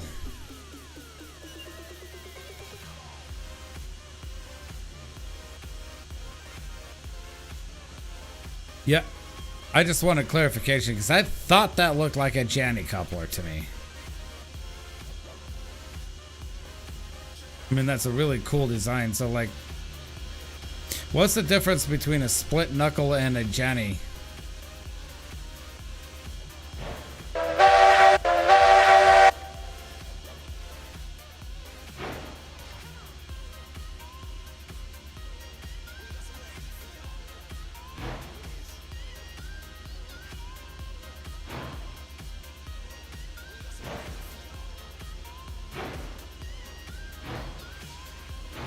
You wonder when the coal will run out? Dude, it's gonna take a while for it to run out. Depending on the rate of consumption in these locomotives. I really honestly couldn't tell you, actually.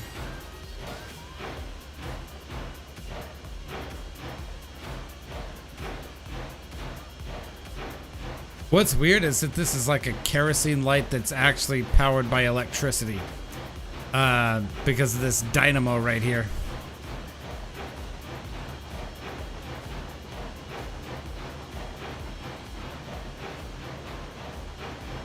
Next stop, smelter.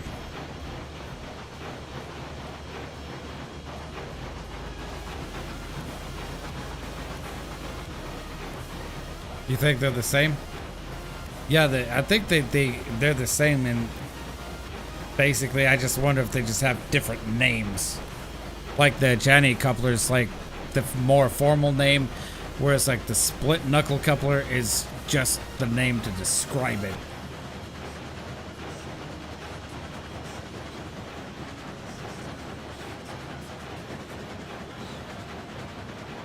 By the way, this locomotive, we went up from, yeah,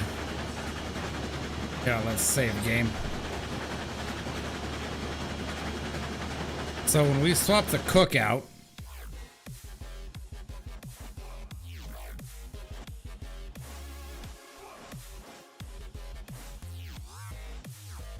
we went up from 11,872 pounds of tractive effort with the leader up to 16,545.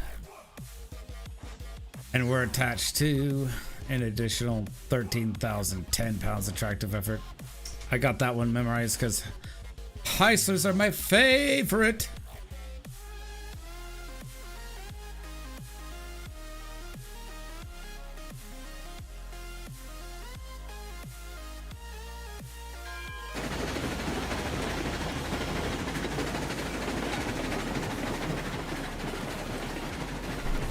Mark said all he knows is that the VNT number 12 Geno has that type of knuckle coupler on it currently.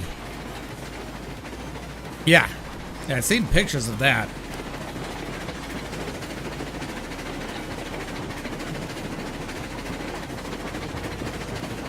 Full yeeting speed.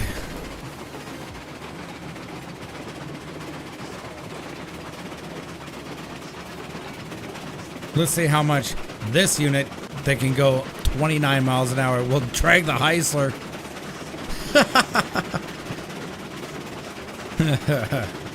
Or how much the Heisler will actually slow this unit down. Oh, we're up to 16 miles an hour. Okay, so Heisler's holding it back. I've got the Johnson bar all the way over in the corner, going full mainline speed.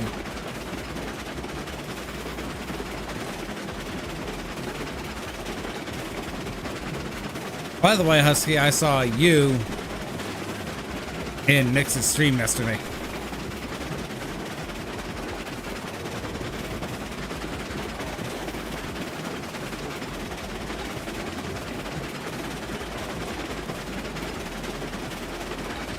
I think pretty much at this point the Heisler's just being drug along because we're up at 18 miles an hour now.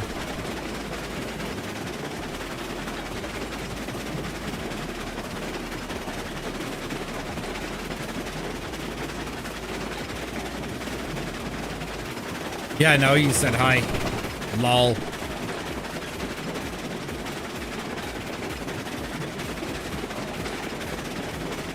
We're up to 19.3. Yeah, the Heisler is being drug along at this point.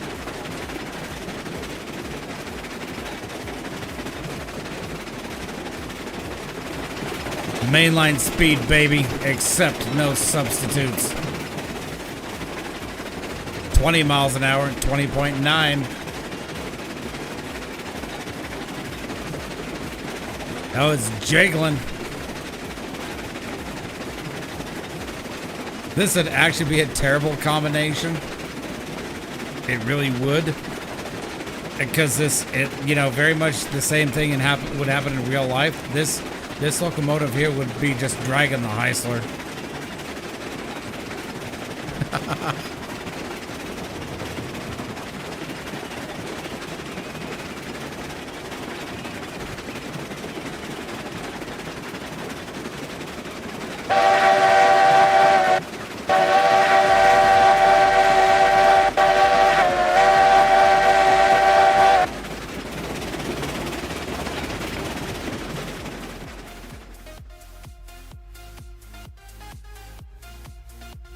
I gotta see where my switch is at right here. Yeah, I gotta line it for that. Okay.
Better line that switch for the smelter there.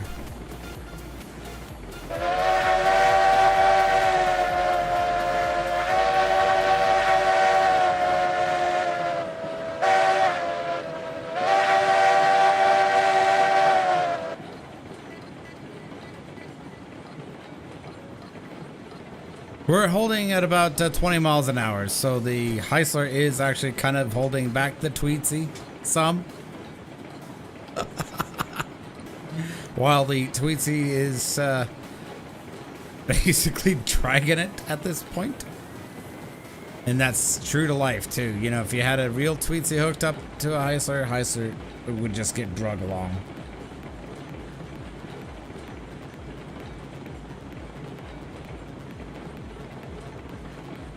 I'm just in the caboose for the ride.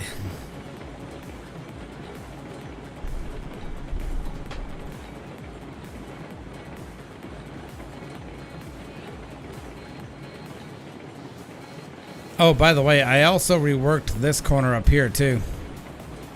I reworked the corner and extended the switch out from right here just before the corner to just past the corner.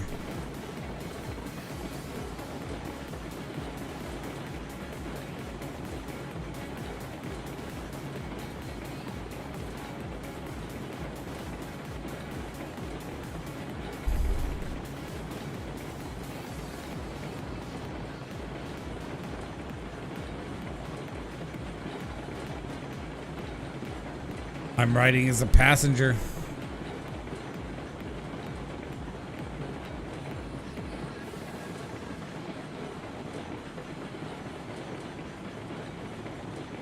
Transport Fever 2, no.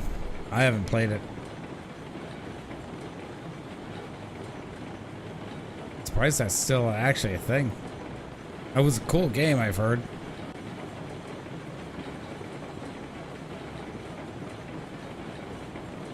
John Railroadson hanging out on top of the beams. He has no fear.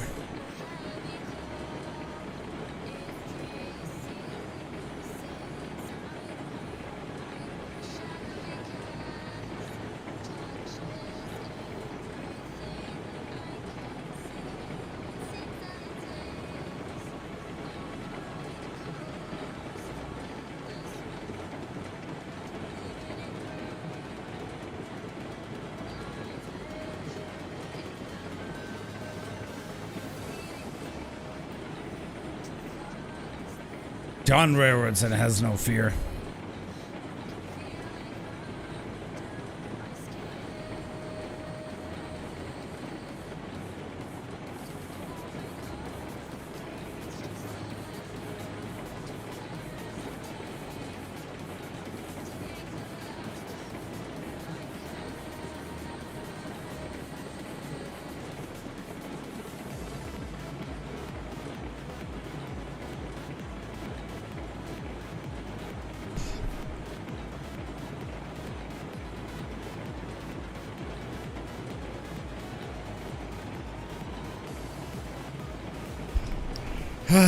The convenience and the luxury of Railroads Online Extended actually being a thing.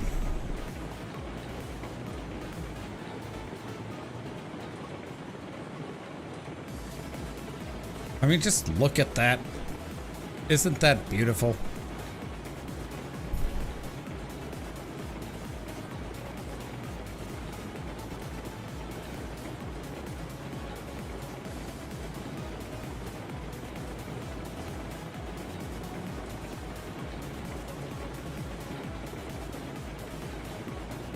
So if it has decent detail, I'd be all on board for checking that out.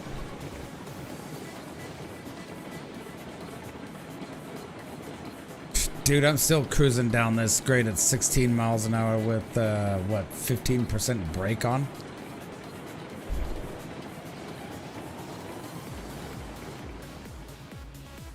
I just yeeted myself off. Cool. Good thing I have super speed. Mwahaha.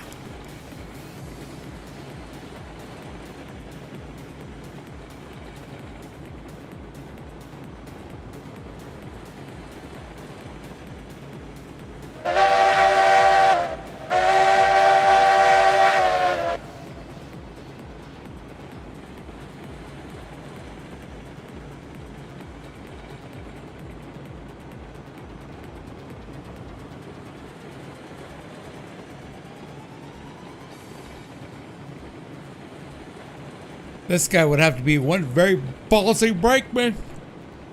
I think the brakeman actually did do this in real life, even on a bridge.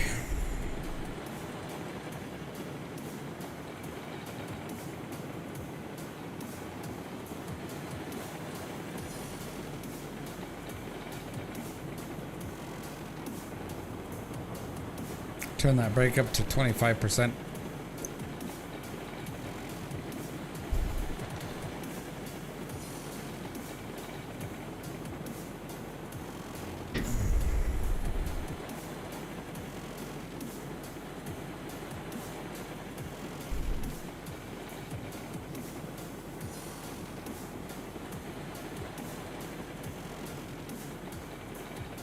Guess I better check out the scene up here because I've never taken anything as big as the Tweetsy. Ah, it's fine. It's just fine.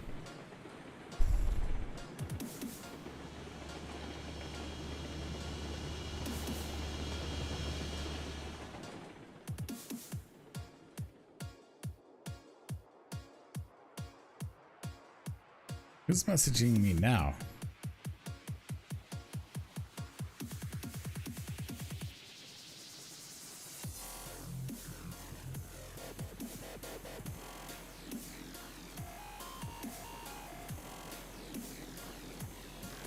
Well, no one's messaging me now.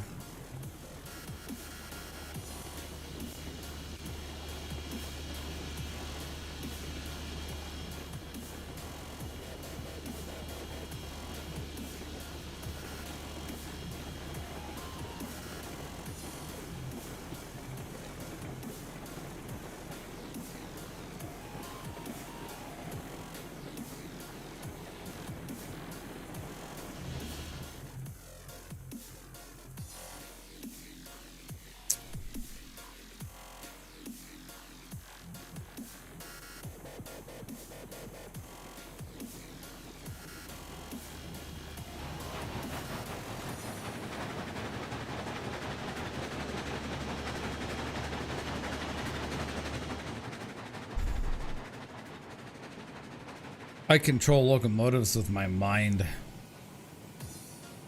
That's literally how awesome John Railroadson is.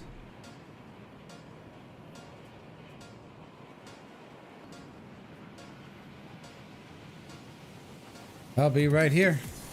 Just gonna run this train up to the coal mine when we get done here, then we'll call it a night.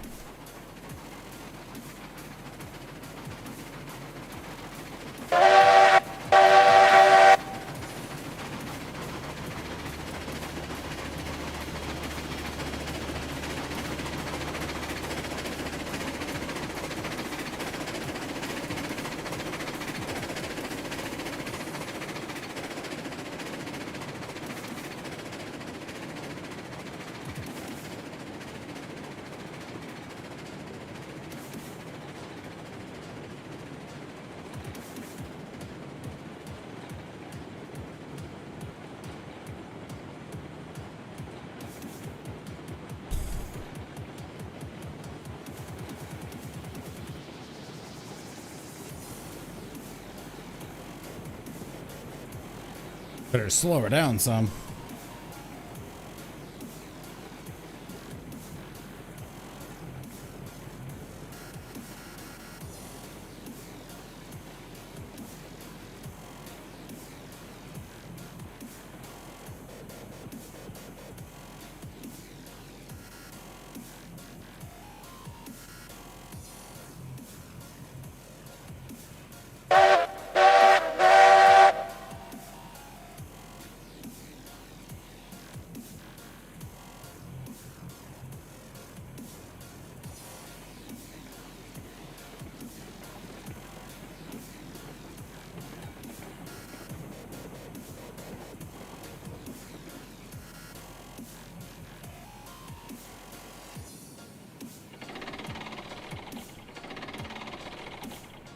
Now we just sit back and relax. Watch as these 20 rails load.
You know, it's sad.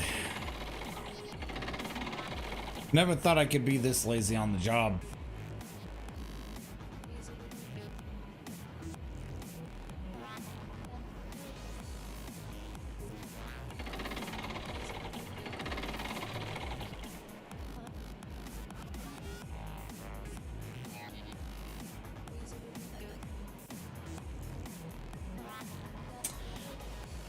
Almost done.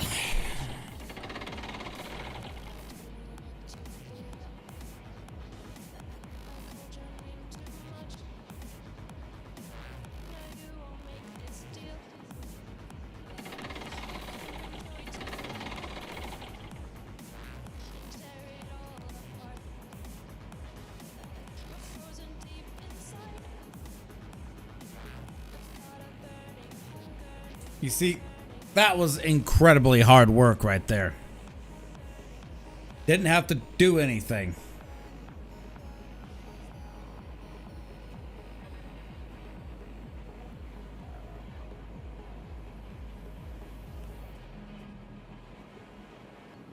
Axiarch featuring Ichikochi. Frostfire. Ah, I thought that was familiar.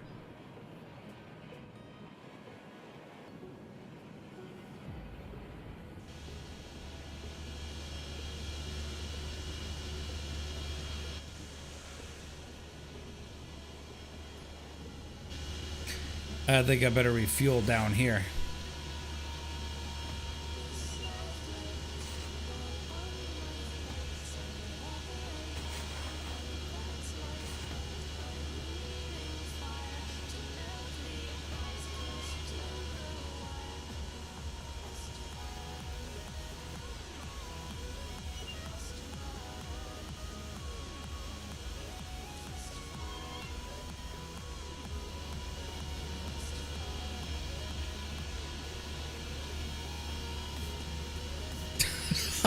I like that one.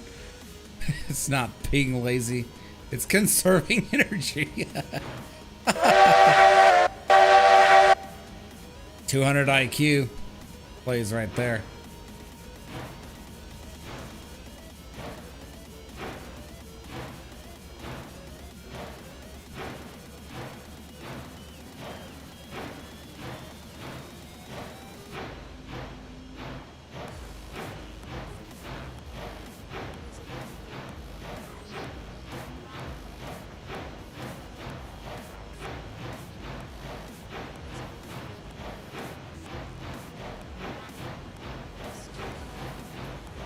I think I need to work the sawmill next.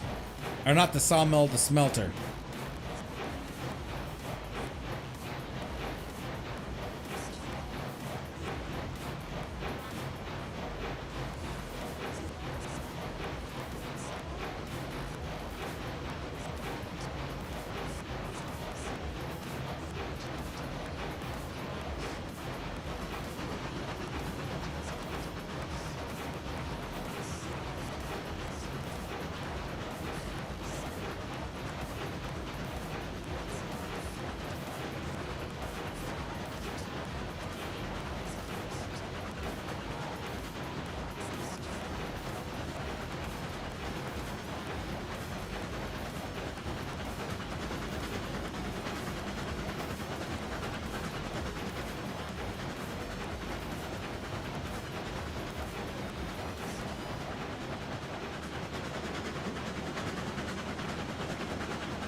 I still like that thing you said, Mark. It's not lazy, it's just conserving energy.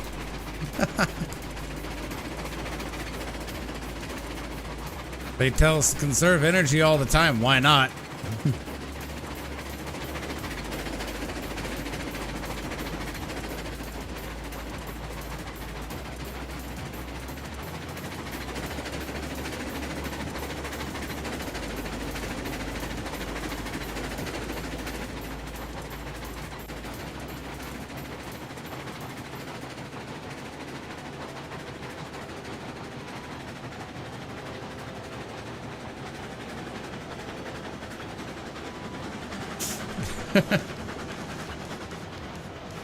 I'll remember that.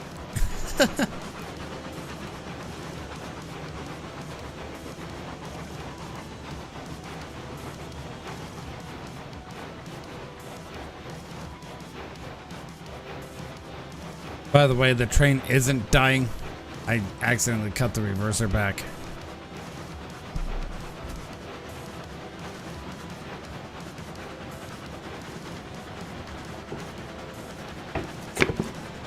Drinking from a water tower. My trusty water tower.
Yeah, I think I'll fire up a helper.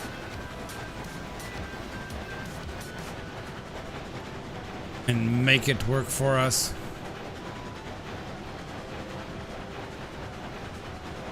We're gonna slog up this grade. And stuff.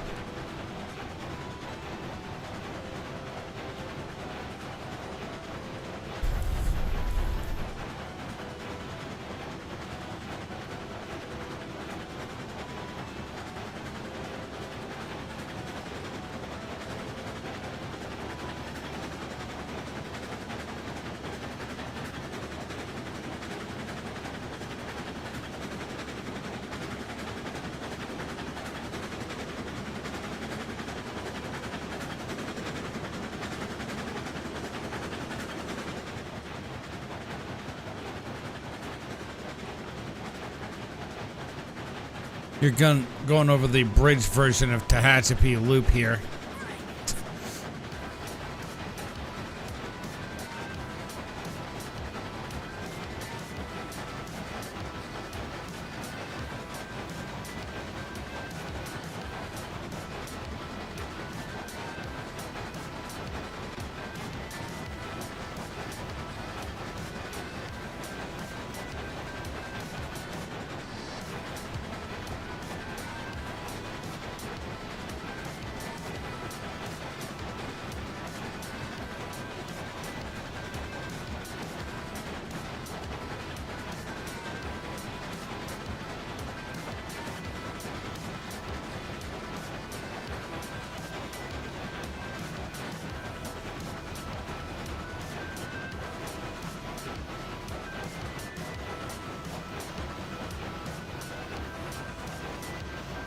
Yeah, I'm gonna fire up a helper for the rest of the trip up to the coal mine.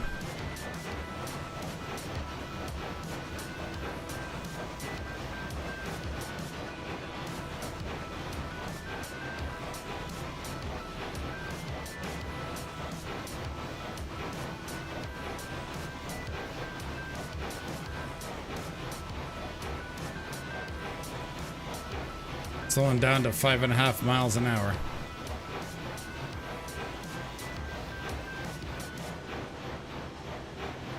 Checking car brakes and stuff. Oh, come now. Don't die on me here. They're almost there. Down to 4 miles an hour.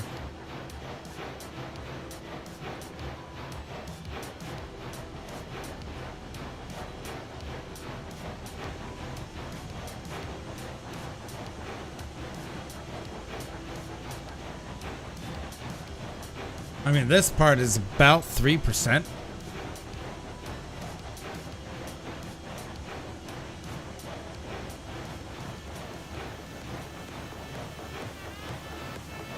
Three and a half miles an hour. It's almost there. It's almost there. I mean, the switch is right there. The top of the hill is right there.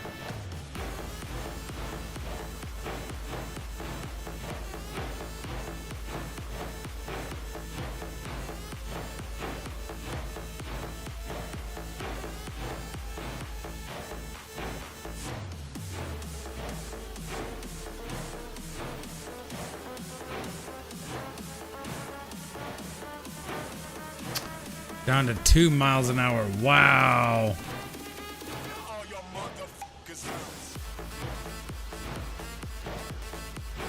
I know I can't. I know I can't. I know I can't. I am unable to make it. Remember, the locomotives are just conserving energy going uphill here. They release all of their energy going down it. So they're not putting their best effort into it.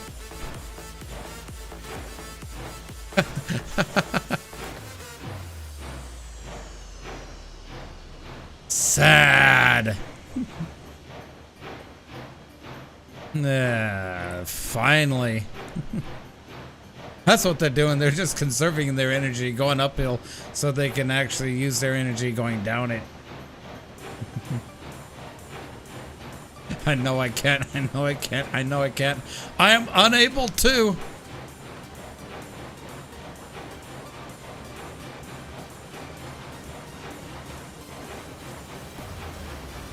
And I was hands off the entire time.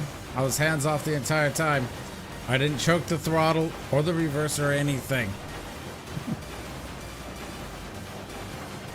It was like in cruise control.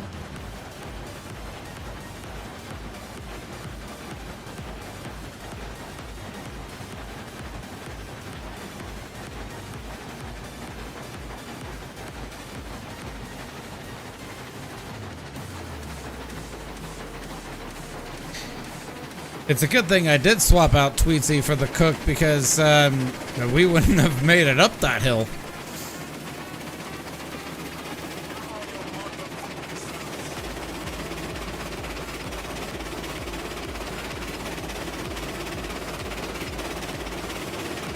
But I am going to stop at the north switch there, and I'm going to throw on a helper. It's gonna need it for the rest of the push up to the coal mine. That's a certainty.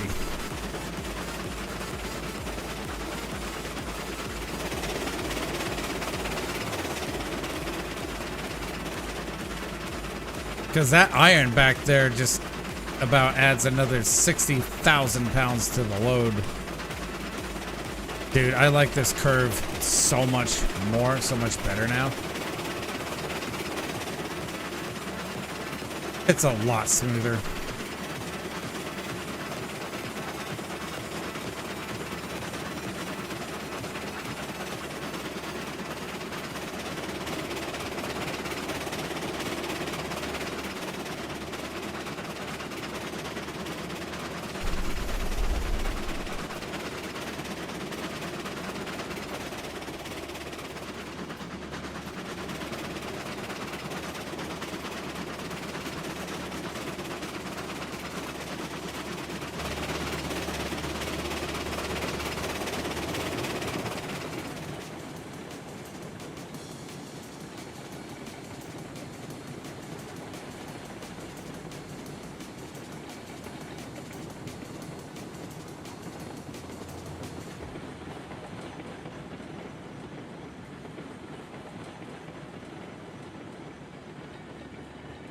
So I'm just slowing her down here so I can put on a helper. Okay, coming to a complete stop.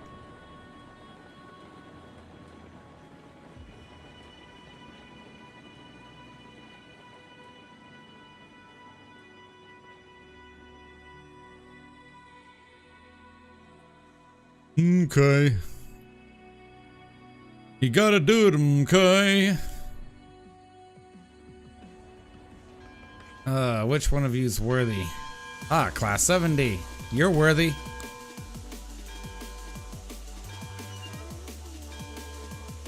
Y'all's worthy, but there can only be one.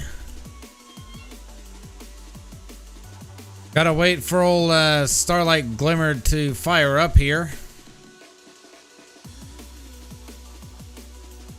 Would have taken Titanic, but nah, she's kind of buried in there.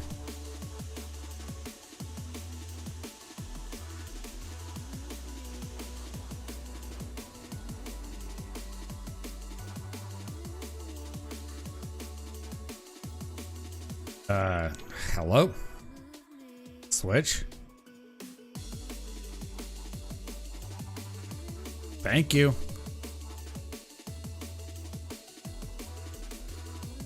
The switch is there, but nobody's home. Please leave a message after the beep.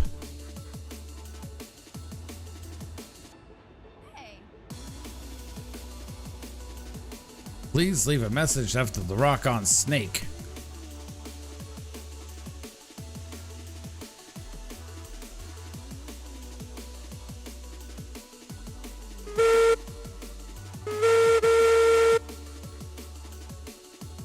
Gotta wait for this thing to fire up.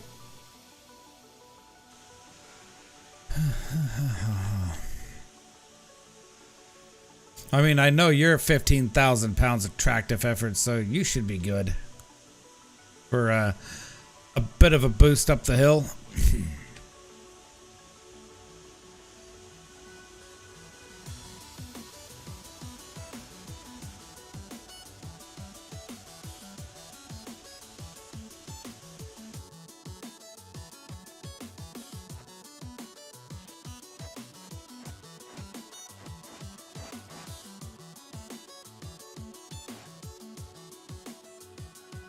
$15,468 pounds tractive effort force.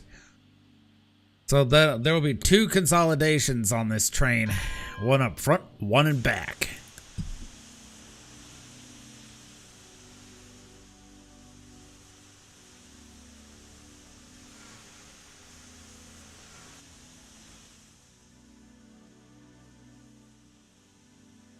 I think we should be good to go now.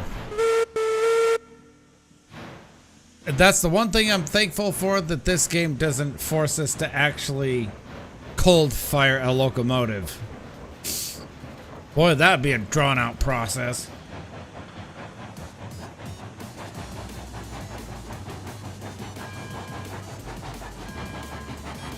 And then people wonder why I keep helper locomotives up here.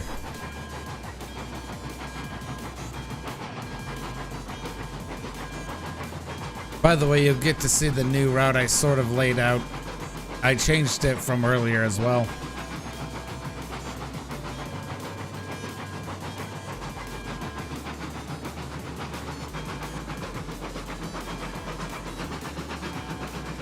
Ooh. That's a spicy corner. That's a low speed line.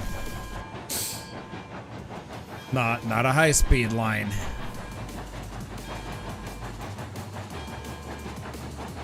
But yes, I did put an S curve here.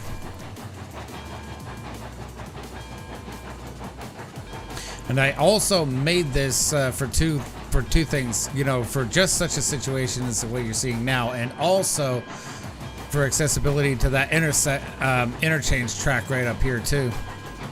Because this is where I'm gonna leave a string of coal cars for the coal chutes or the coal towers there. That way I'm not having to go all the way down to the yard to get it and bring it up. I could just simply bring a load down from the coal mine and that'd be about it. That'll do.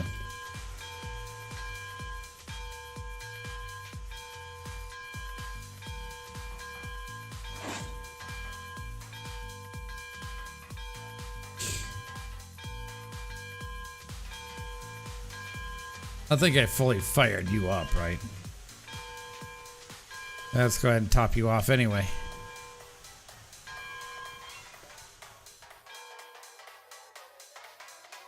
So this here is the interchange track. Main line. And on the other side is the siding. So this goes straight back into the connector here. Just goes into the helper station. Then this snakes around like that. Goes into what used to be the locomotive service track. But I went ahead and changed all that. I repositioned that turntable over there. Turntable is just now on this crap. Turntable was over here. Then this didn't change much. This here did. I just reconnected in so I could actually snake through and dump off coal here. And if I need to go to the other side, well, I just simply pull through all the way out onto the main. Throw the switch to the siding over here. And just enter in this coal station here. So yeah, that's how that's done.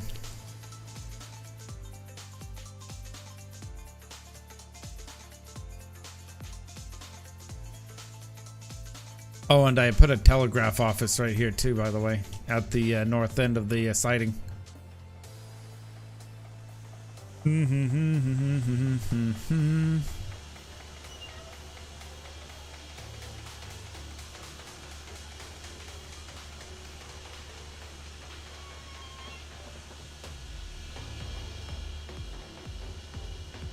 I think I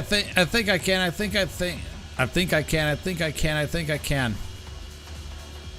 Wasn't that the little blue engine who could? After all, trying to seek help from the big red engine who couldn't or didn't want to do it.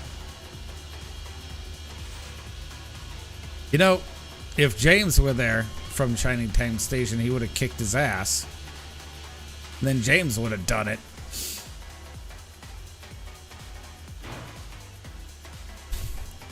Just my 2 cents.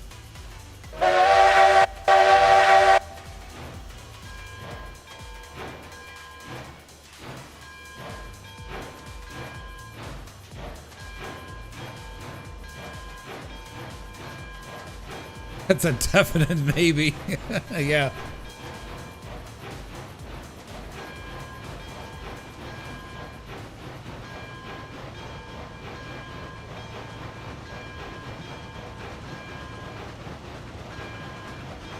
I need to actually rewatch episodes from Shining Time Station. I know that James tended to be somewhat vain, but come on, not like the big red engine that didn't want to.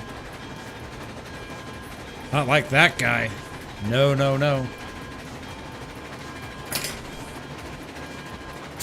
Big red engine was just worse than James in every way possible.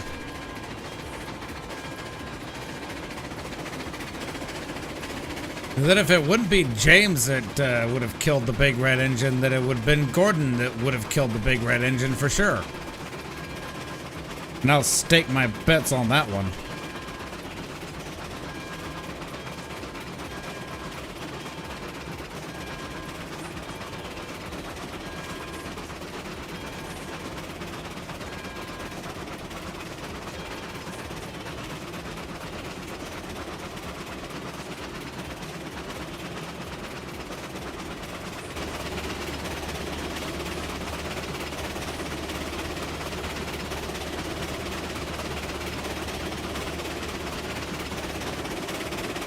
Thomas would have been way too friendly to the big red engine.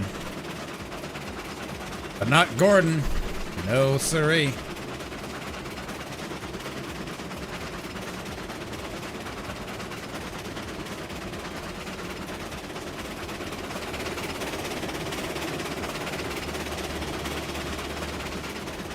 I'm gonna get a good bridge run by here because I cleared some of these trees.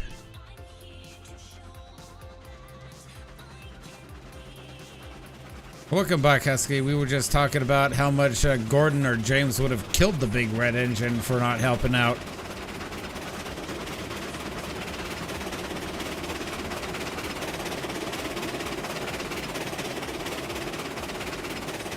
I like that shot right there.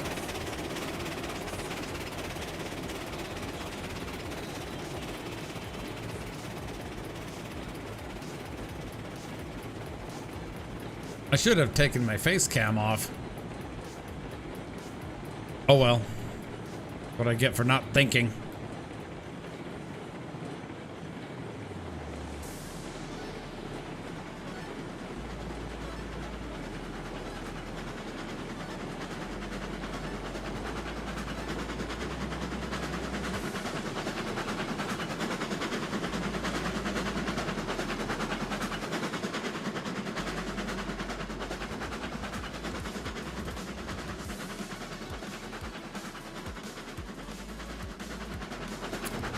There wasn't a mod as far as I ever knew.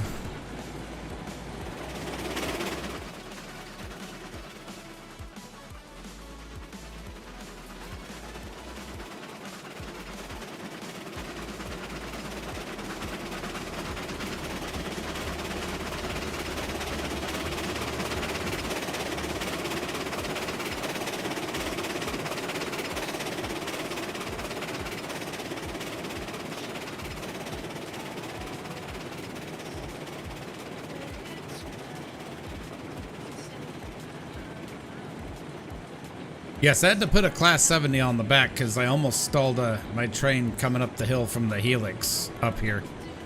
Got it down to 2 miles an hour. I can guarantee that if I hadn't actually put the Tweedsy on and left the cook on instead, that train would have stalled for sure. And that would be a definite situation of, I know I can't, I know I can't, I know I can't.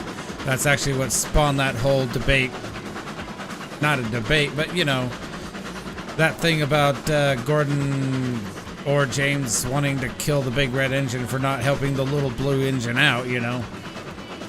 Being a guy.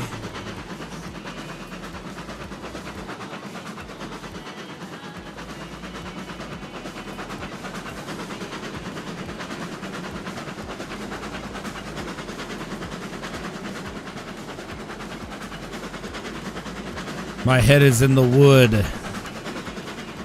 Oh look, I'm completely hidden in the wood. Huh. Can't see me. The wood is in over my head.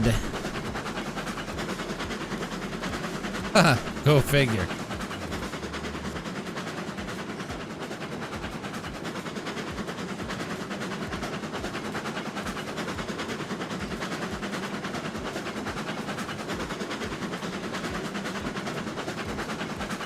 You know, I could do something here. Since it's legal. No, not that. That.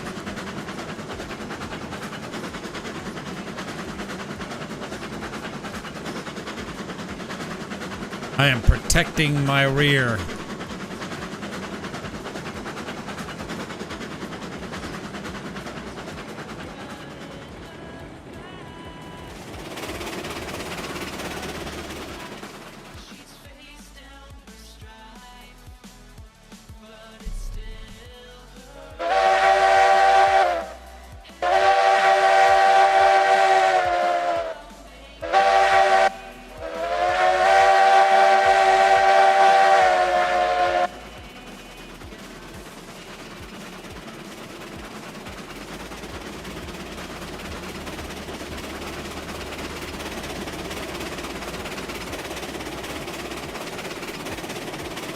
By the way, I have the Johnson bar all the way in the corner.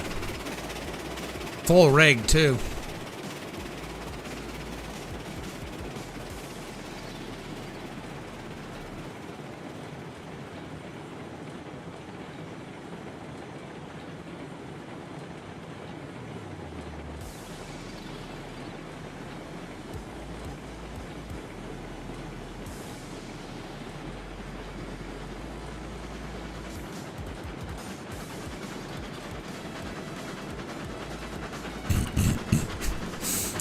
Class 70 running backwards on the shove. That's funny.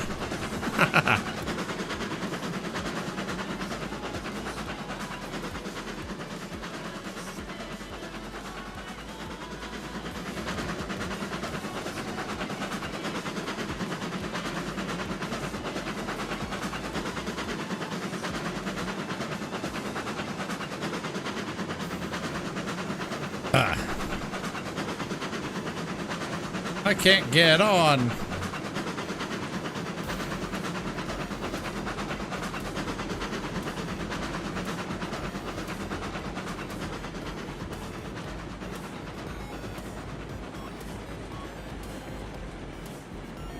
Yeah, in real life, I'd probably be blowing the steam cylinders right off the heads, too.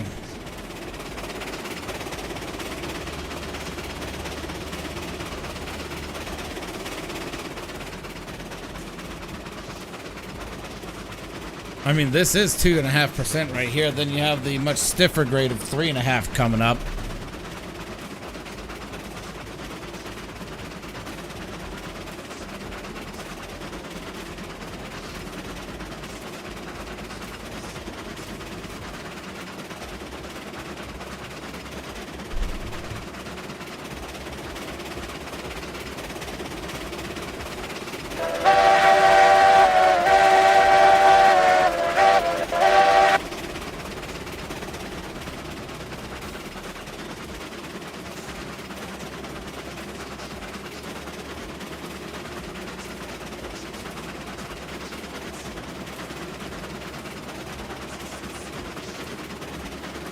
Kind of like that.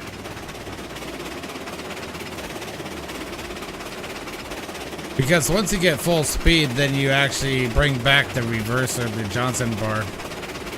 That's actually how you get the best efficiency out of your steam.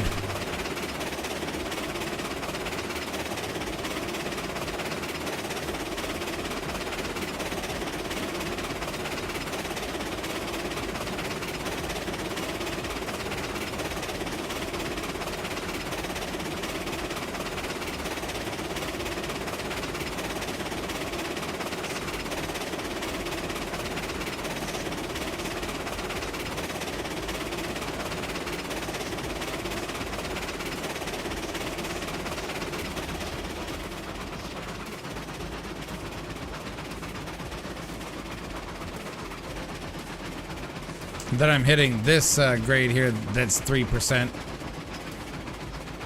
So that bridge right there is fairly flat, so it allows the train to get a good run at this grade here. So that bridge right back there is actually flat, but it's right between two grades.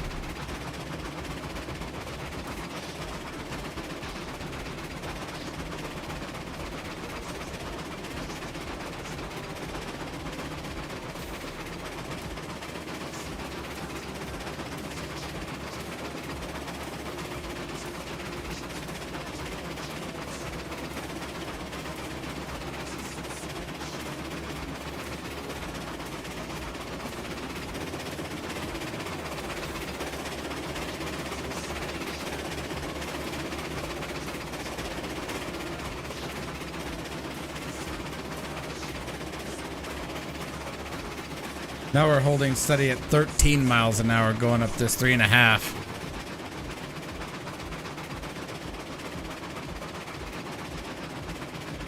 All because, you know, that class 70 back there's providing like an extra 7 miles an hour, 8 miles an hour.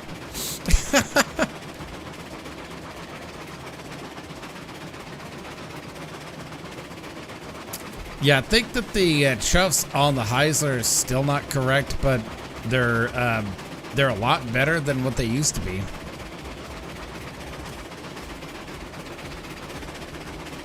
I mean, I've heard real Heislers actually sound like this, but I think that the chuffs are just a little bit off.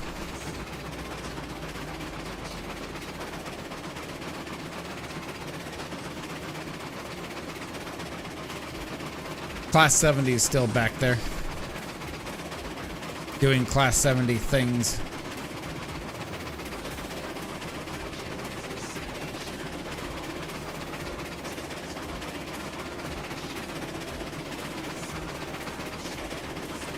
So past the second siding coming up and that bridge, you have 2%. And then you have the bridge. Then you have this section beyond the bridge that's 3%. You have that bridge down there, then you have 2%, and then you have the siding. Then that's flat from that Center Valley siding all the way down to the south end of South Hillside siding. Then you run into gradient again. Or I should say grade. I actually need to do a map track profile, print it out, and then show you guys kind of how it is. It's a thing.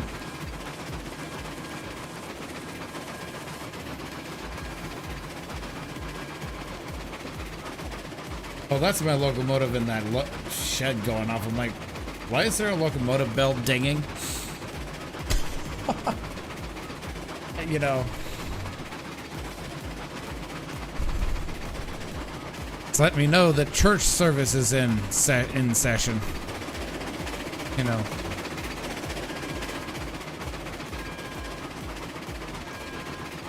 So I'm gonna pull back on the Johnson bar here some.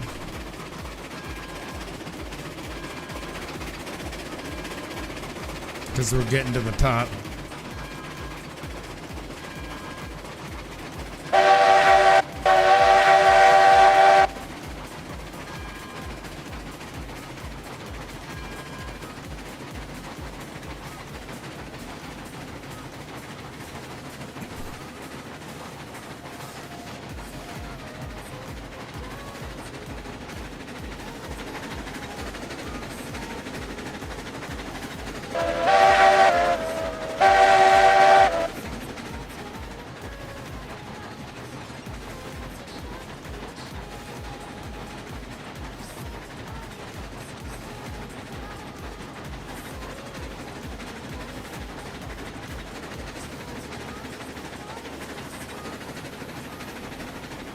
Pull on the Johnson bar back a little more.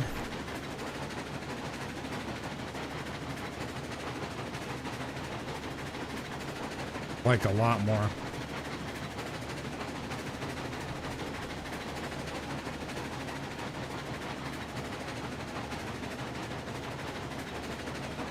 I can finally pull back on the regulator too.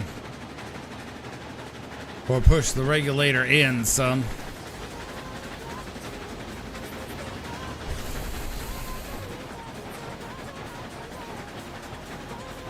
Wow, it's 10 o'clock. I wasn't thinking about taking the train back down to the yard, but I think I'll just leave it up here for the time being. Once I unload this stuff.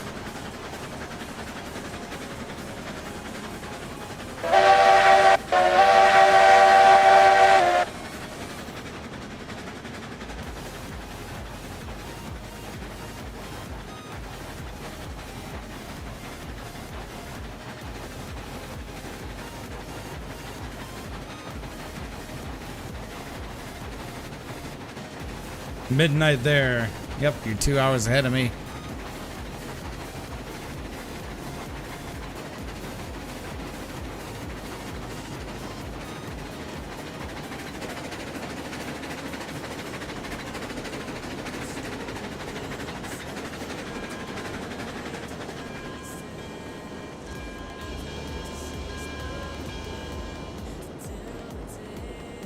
Let's see how much product this actually gives us here.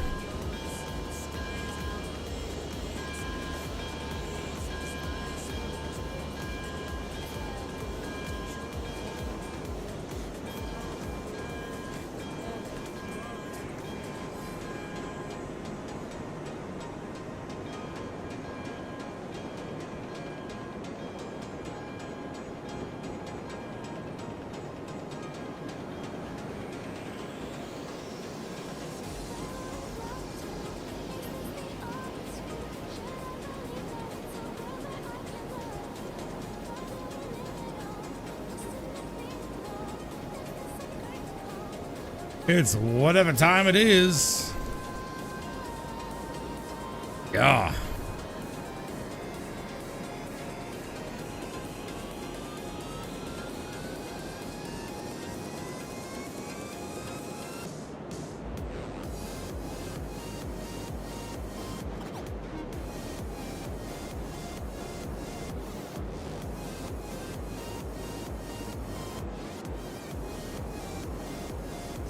Definitely 10:02 for you, man.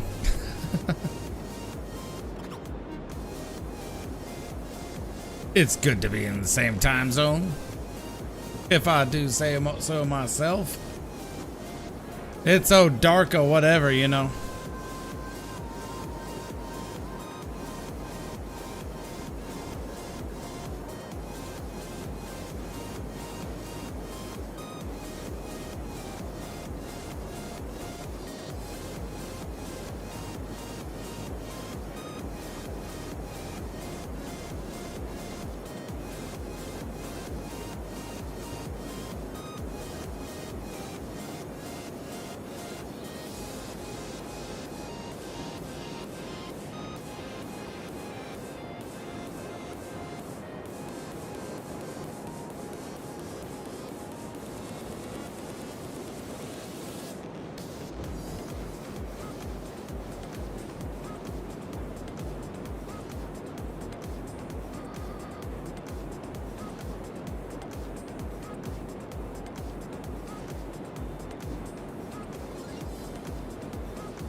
Certainly unloading these stupid things.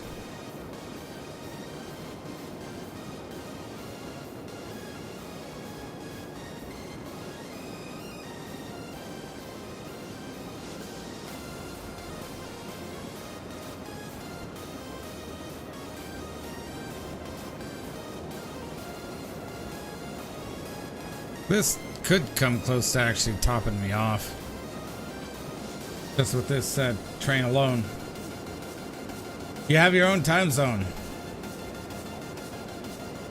Eh.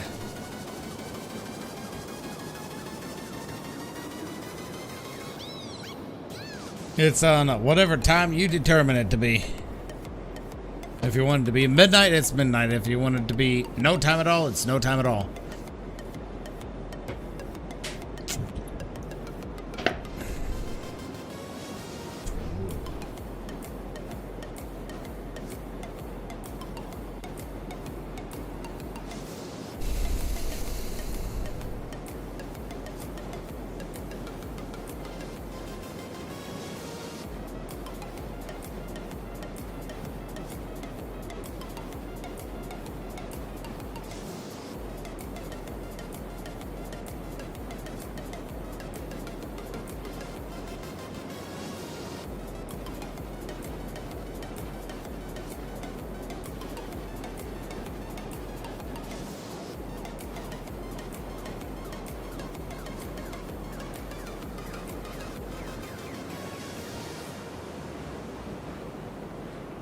For me, it's just whatever day it is, you know.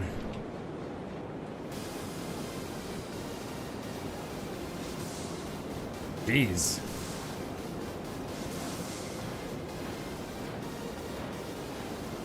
$695 out of 750 units, huh?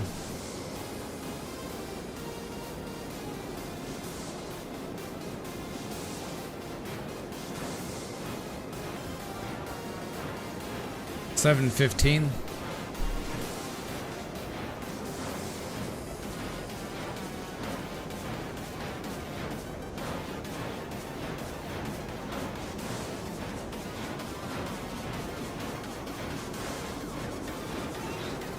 That's pretty close to full.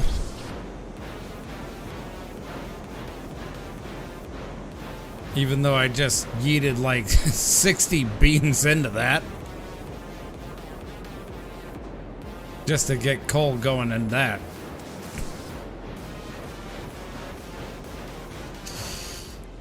Oh well, I made money on that train. That's all that matters.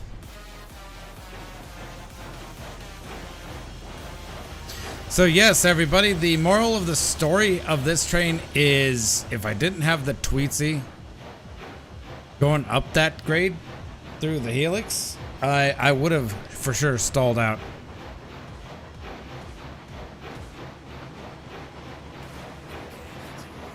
If I still had the Cook Mogul on there.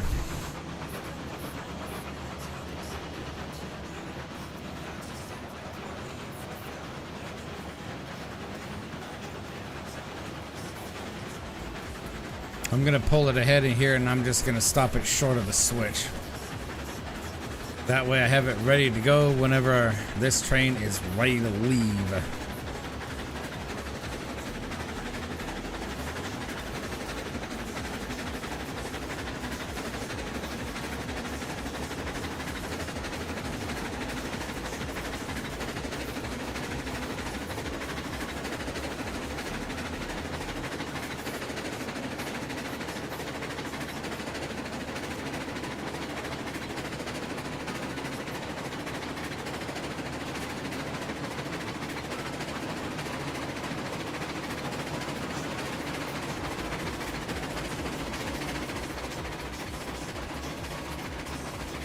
Oh, by the way, Mark, the cool thing about being in your own time zone is that you don't have to adhere to falling back or springing forward.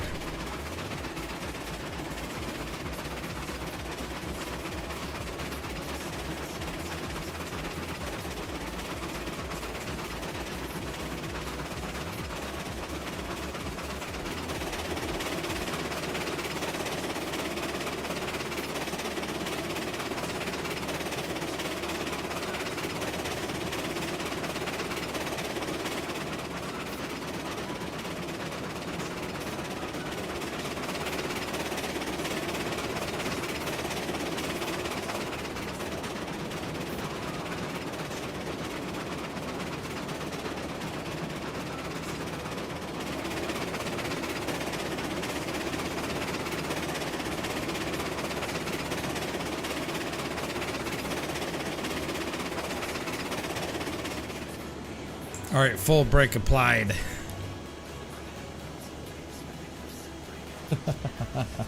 You fall back at least 2 hours.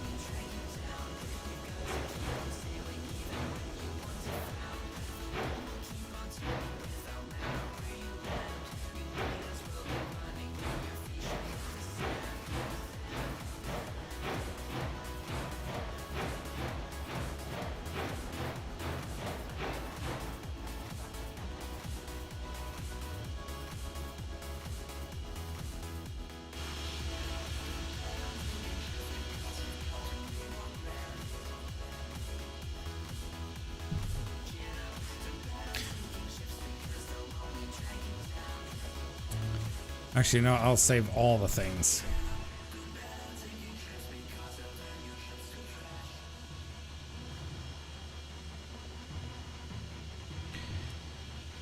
Well, thank you everybody for tuning in. Thank you for coming along for the ride. Great to have you along as always. I'll see you guys in the next stream. May your lights be green on the high irons.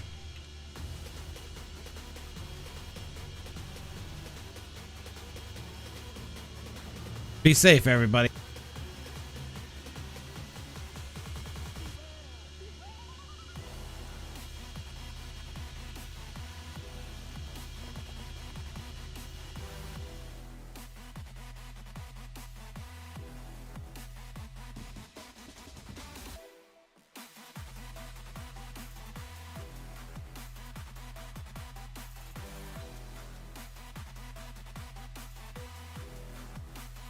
Drugs are bad.